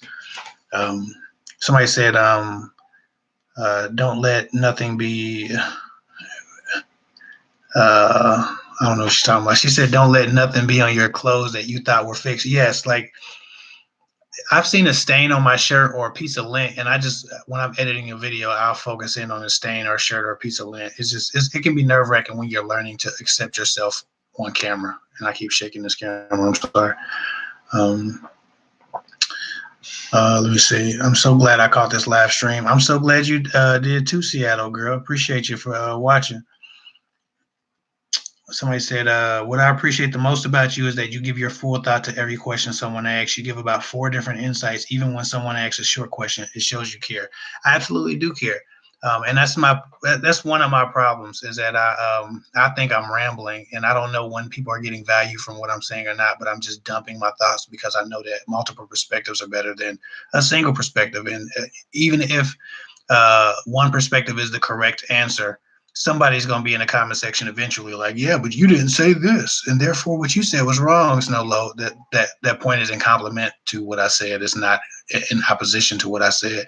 So I've learned in time to try to at least touch on multiple angles of a thing, because while I can't say everything there is to say about a thing, when I only mention one angle, people tend to think for whatever reason that my sight is so narrow because I didn't tell them everything there is to know about a particular thing. So maybe it's a defense mechanism, but it's also because I want people to have a full perspective, and I don't want you to come away from it thinking that a narrow mind is more valuable, or the insight of a narrow mind is more valuable than the plethora of ideas that could come from a thing. I need people to be more open, not more closed off after they listen to me. Jay Watt said, do women ask if you have a single bro every day? Every day I get it. Do you have a twin? Do you have a single bro? Do you have any cousins? Do you have a best friend? But the brother is usually the answer, the question I get. I absolutely have 3 brothers. None of them are single. So yes, we actually have 2 brothers. One. I got 3 brothers. One's been murdered. He was murdered when I was 13, but the other 2 are both married. So that's that. So no, I don't have a single brother, and they're much older than me. I'm the youngest. I'm the baby. The closest brother to me is 7 years older than me. Uh, so that's that. I have some very, very good big brothers. I love my big brothers. They were like fathers to me. Like I didn't have my father, but I had 3 big brothers that would whoop my ass, punch me in the chest, slap me on the head if I got out of line. And so I never felt like I was missing a male role model. It was too many people up my ass for me to ever get out of line. Not that I would have. I was always pretty cool anyway. They had it easy dealing with me. Let me see. I'm going to go up here. I know I've skipped some questions, so I'm going to try to go backtrack. I wish I could find always the Morse question, because I know I missed her question. She gave me $5 and I can't find her question.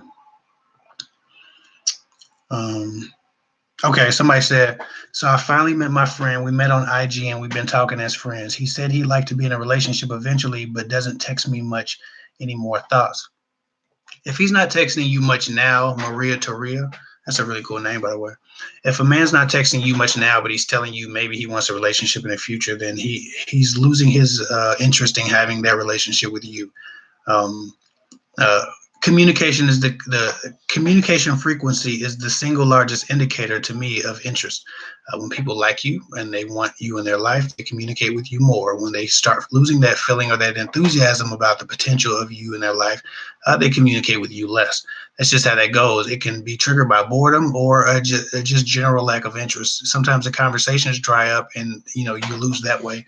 Other times someone else distracts them and they start picking up frequency with someone else communicatively. So if a man's actions are validating his words, then believe him. But when his actions do not match up with the lofty ideas he tries to put into your head, then you just have to disbelieve him, because it doesn't make any sense for you to believe a thing that's not being shown to you. Let me see.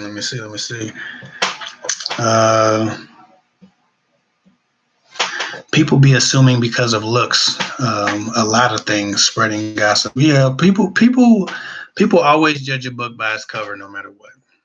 And you're not really going to stop that. That's the nature of humans. That's the nature of man. But I won't subjugate myself to a burden or an anxiety because of what people might think about me. Somebody said, thank you so much for spot on advice. I've done monthly. I donate monthly to your Patreon. I have watched most of your videos, including dating after sexual trauma, and I'm celibate until I meet someone special. First of all, thank you, Nikki R, for donating and becoming a Patreon supporter. I really appreciate that.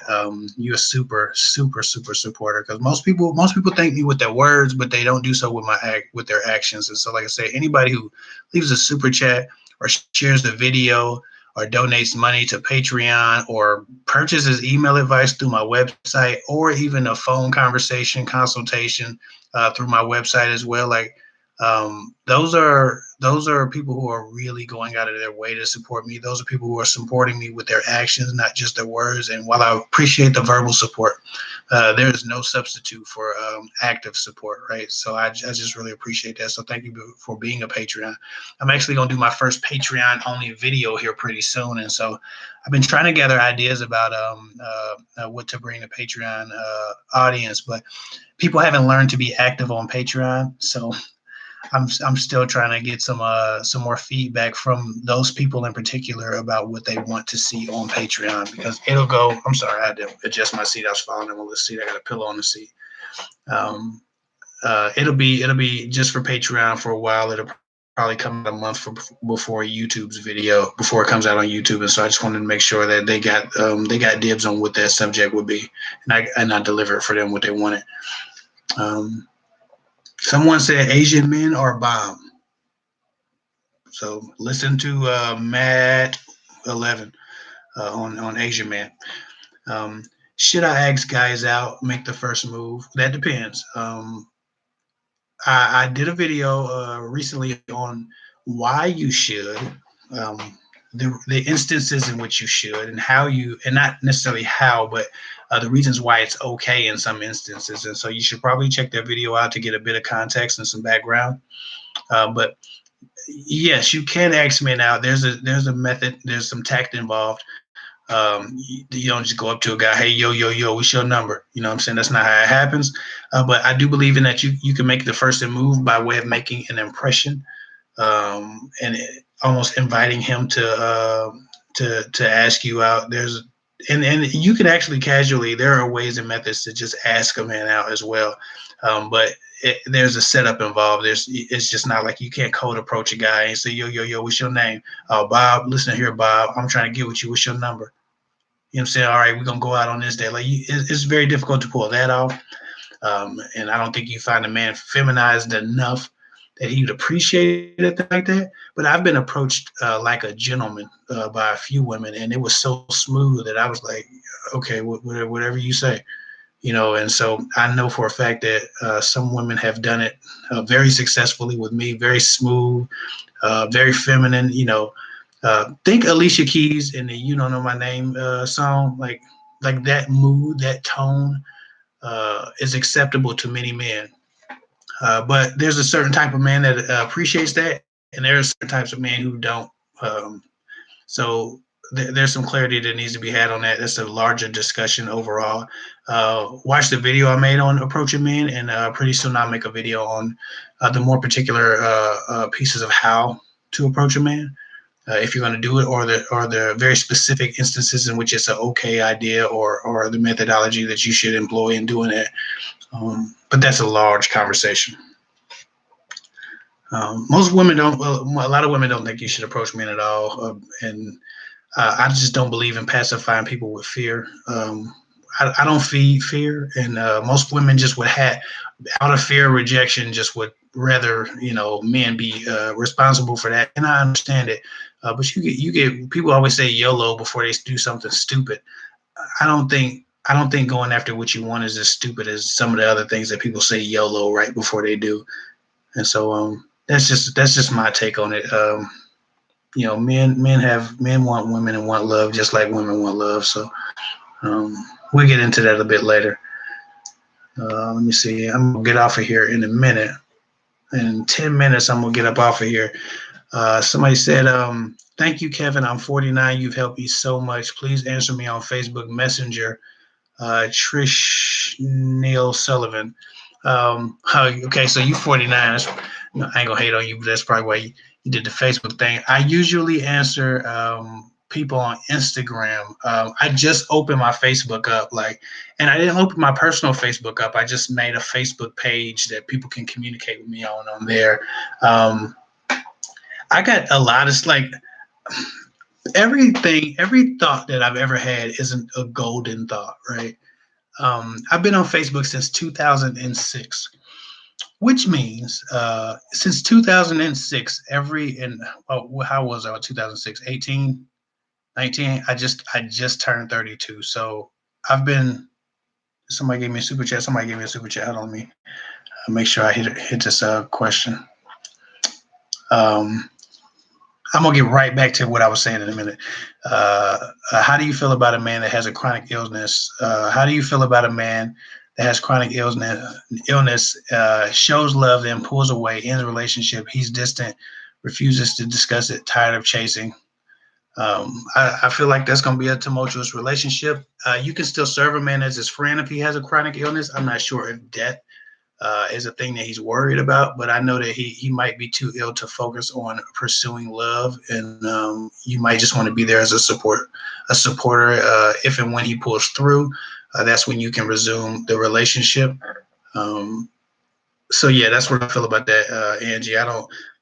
Sometimes, man, people are dealing with way too much to even think about trying to be in a relationship, because a man feels indebted and obligated and inspired to do something, and for his woman, to take care of a woman, to honor her, to provide for her, to protect her, to give her emotional support. If he's in need of all of those things more so than you are, then he doesn't have a purpose. A man with no purpose doesn't feel any security in a relationship, because men have to provide a thing. They have to serve a purpose. When you don't need a man, but he needs you, it creates a dependency, and it just what they say, emasculates a man. So that's why. That's probably why he ends a relationship, because you had so much more to offer him than he had to offer you, and it's something that he can't make peace with. So yeah, don't try to be a friend, help him through the illness, but think about the relationship after he's come through whatever it is. That's what I would tell you. But back to what I was saying. So, Trish Sullivan, you hit me on Facebook Messenger. So, like I said, I hadn't opened up Facebook to the public, because I've been on Facebook since 2006. Man, every thought that I've ever had is in gold, and I've recently realized with the Facebook memories. Y'all seen the Facebook memories, and now Facebook tells you the old shit that you said 10 years ago. This day, 10 years ago, you said this, and it's usually something stupid. It's like, I'm so mortified by some of the things that came out of my mouth or came out of my head, that I decided, because you remember status updates that was before Twitter. Like, status updates were everything. Twitter came because of Facebook status update popularity. So all we were doing in 2006, 2007, 2008 were typing every one of our thoughts. And people still do it on Twitter to this day. But Facebook memories, I haven't been active on Facebook in the last few years very much. The last 4 or 5 years, I really haven't been active on my personal Facebook at all. Like, I don't check it every day or anything like that. But I'm more on there now because I just put my page up there. But when Facebook Memories pops up, and it shows me something I said, something stupid I said when I was 19 years old, 2006 or 2007 or whatever. It's like, well, it's 2006. I was 19, so it was like, I never want to just dump my ideas out on the world again. Like, I have to refine all of my ideas, and it's amazing that even in avoiding that in a status update, I do it on live. Like, I just dump all my ideas out here. But I think I'm a different, more mature, more calculated person than I was at 19. I haven't opened up my personal Facebook to people just friend requesting me for the most part, because I don't know what the hell I said, and Facebook doesn't give you the option to just delete your whole history, your whole social status. They break it down from months in the year, and I was like, I don't know which year was my dumber year, '06 or '07, or maybe '08, or maybe '09. I was on there active as heck until 2010 or 2011, and then I started slowing down. So, man, I got like 60 something months of stuff to sift through, because Facebook won't let you just mass delete anything. And it's like, I can't afford to go on Facebook, let a bunch of people be my friend, and then somebody pulls up something I might have said in 2007 that is incongruent with what I said, what I believe today. And I've always been a good person, a nice person. But your influences change. Your influences change from year to year. Your maturation process is just different. And I don't know what I said. I didn't say anything particularly horrible.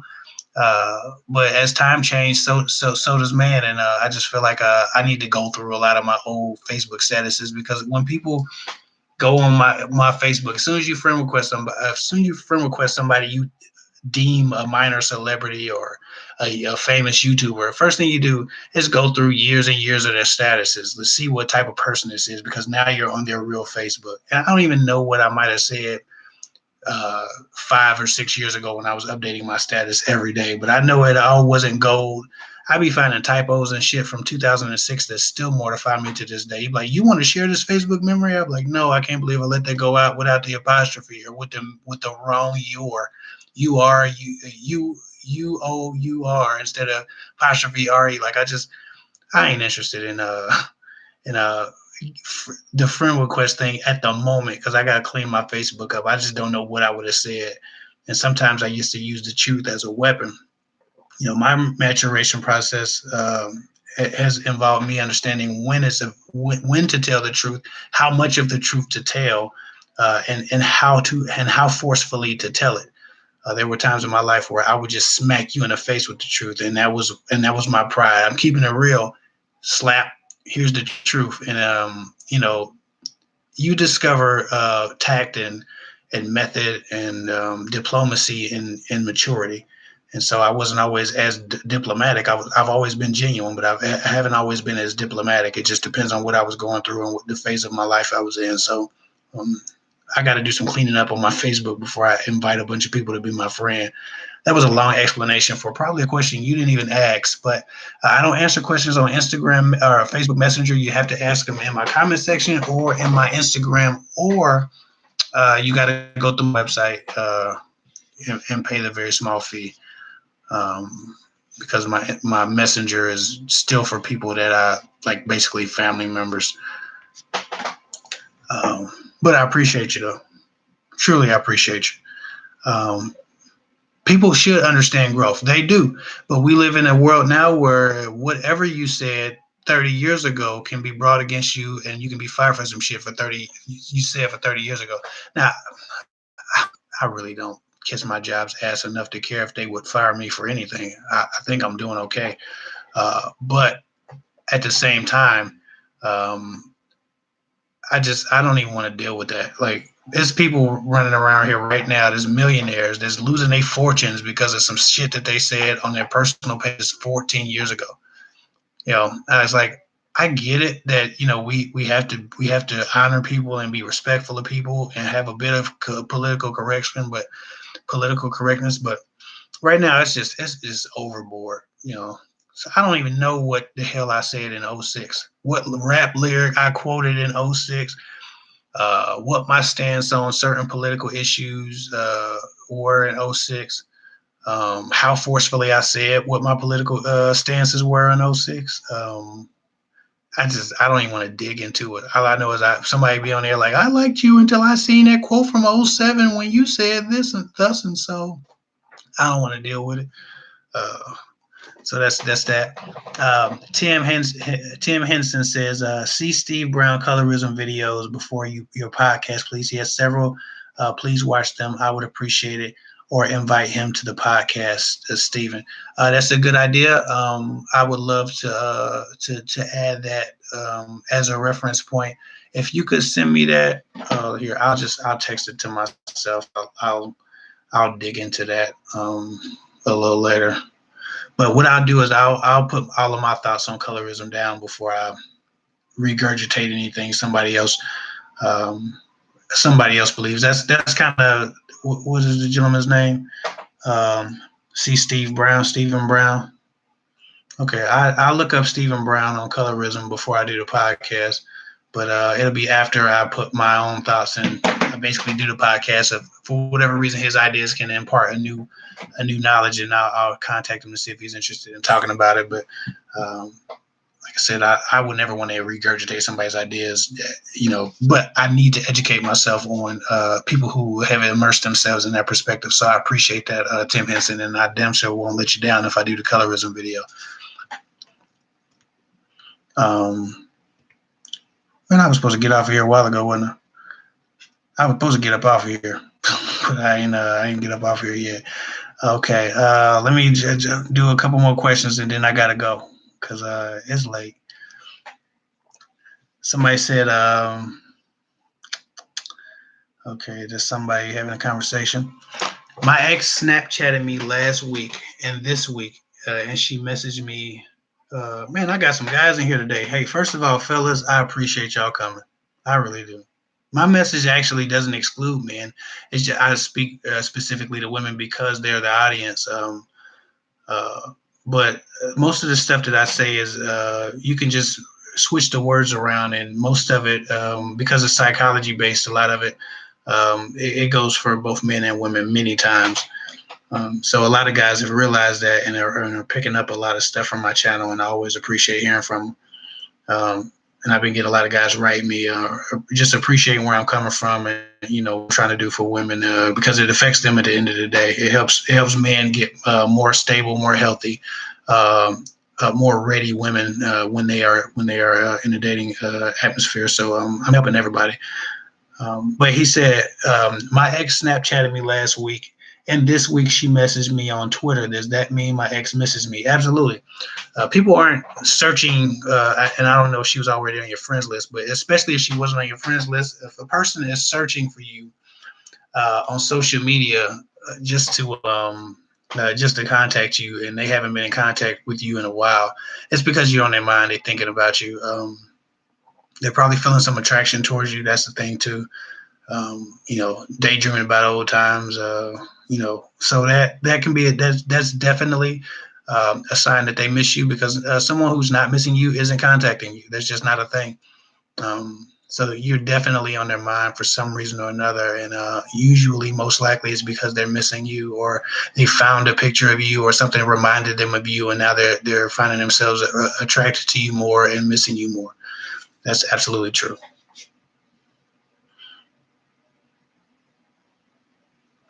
Somebody said, "I wish it could be so.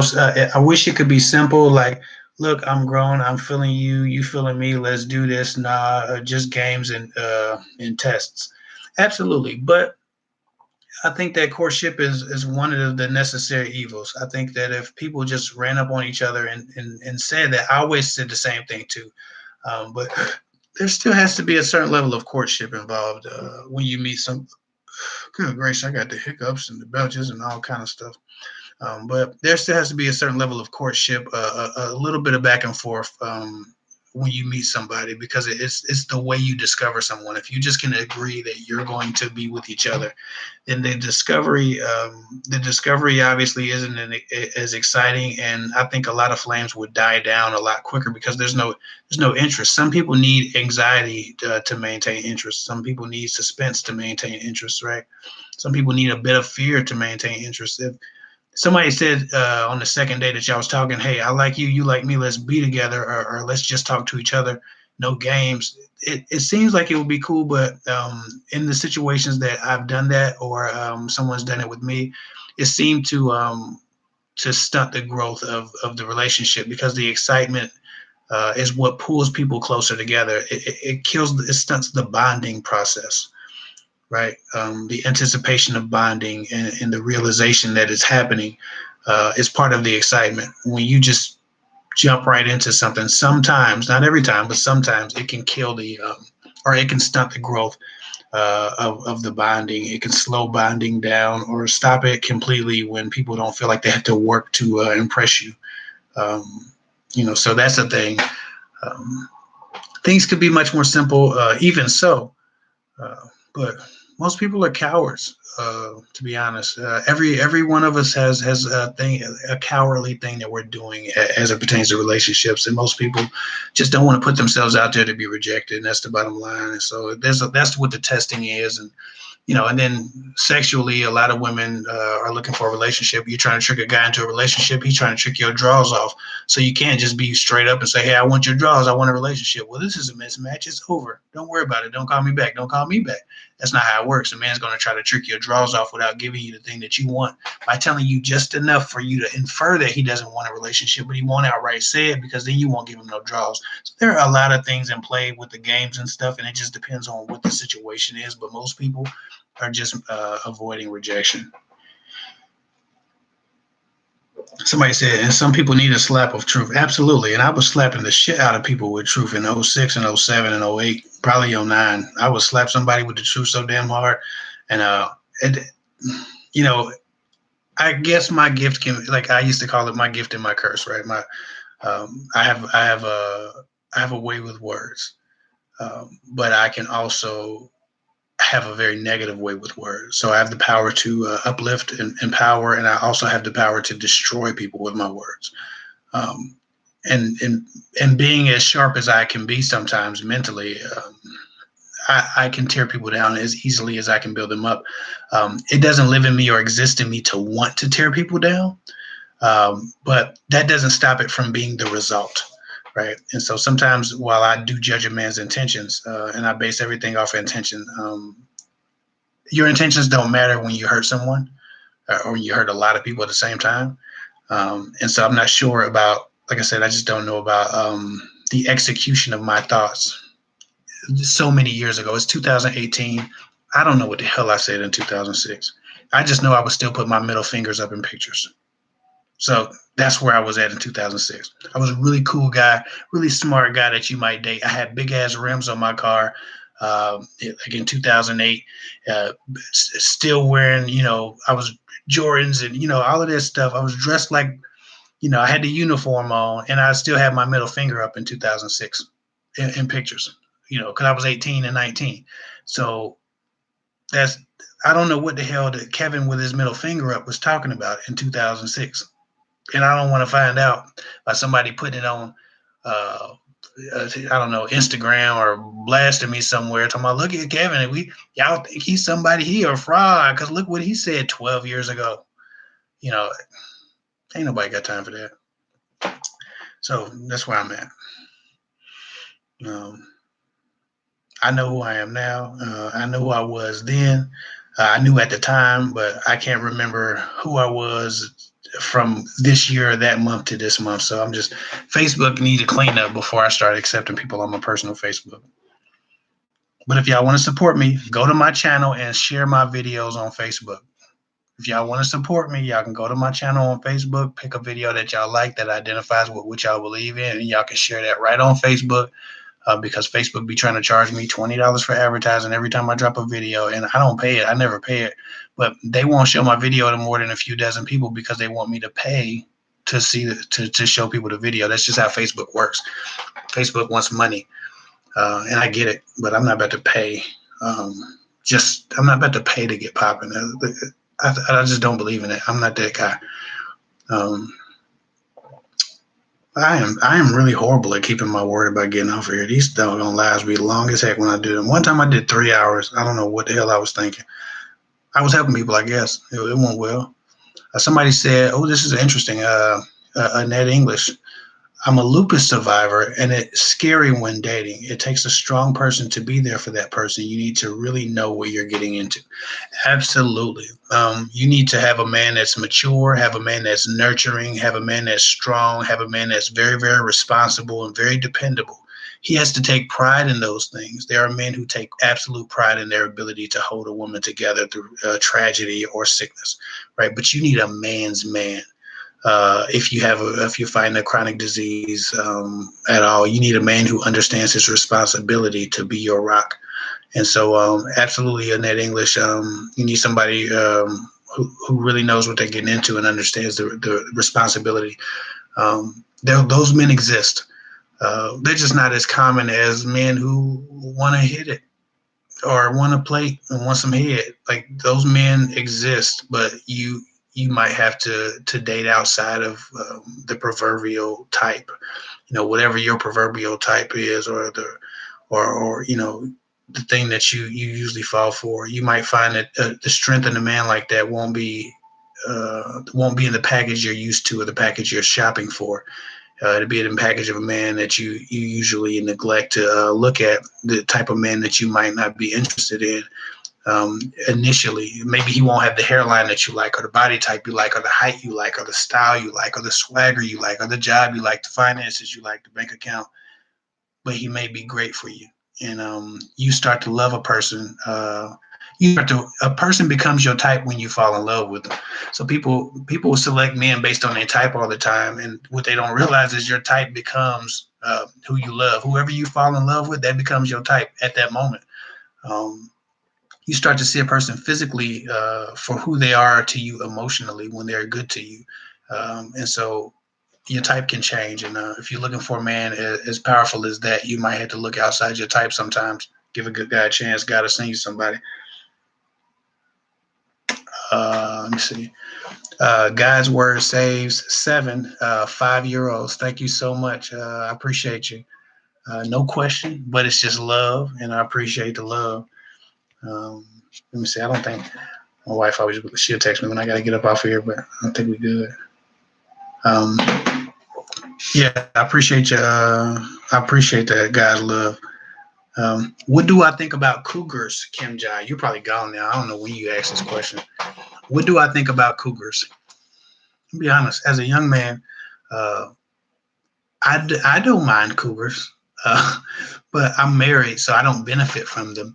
But if I was a single man, I would probably be in the market to entertain myself with cougars if I could develop a relationship with a few I trusted. The problem with me is I personally, I never trusted like STDs are real. Like, AIDS is a thing. It's herpes are a really big thing. People get pregnant. Like there are a lot of risks to just having frivolous and unattached sex with people. So that's never been my way. But if that was my way, it would definitely probably be with cougars. Hypothetically speaking, if I was a single guy. Because they know what they want. Most of them don't want to have kids. They've taken precautions. They can't have kids. They've explored themselves sexually. They know what they want. The guys who are enjoying themselves with older women, are winning in a lot of ways. So I'm not opposed to it. I'm not a casual relationship type of guy, and I'm not going to get into a relationship with a cougar because I know it's just kind of a fetish thing. So if you can get over the fetish part of it, and you can be treated like a real person instead of a sex object by a cougar, I guess there's some benefits to it. I'm in support of it as long as people are both consenting adults that understand exactly what they're getting into. People think I absolutely hate sex outside of committed relationship. No, I hate sex when it involves a person who doesn't understand that it doesn't come with a committed relationship. I hate sex as it pertains to people who don't understand that their sex doesn't put them in a relationship. I hate sex when it's people who think that they are equipped to have frivolous relationships and loose sexual relationships with multiple people when they're really just medicating themselves with what they believe is validation at the time because they don't feel validated or they don't feel worthy. And so they offer themselves sexually to people in order to feel loved or wanted or like sought after. So that's my issue with sex is that the women that watch my channel, the majority of them are looking for something real.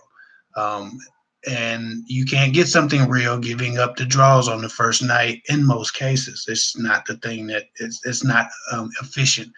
Yes, somebody's going to always say, it happened. I got a one night stand and I had a 10-year relationship.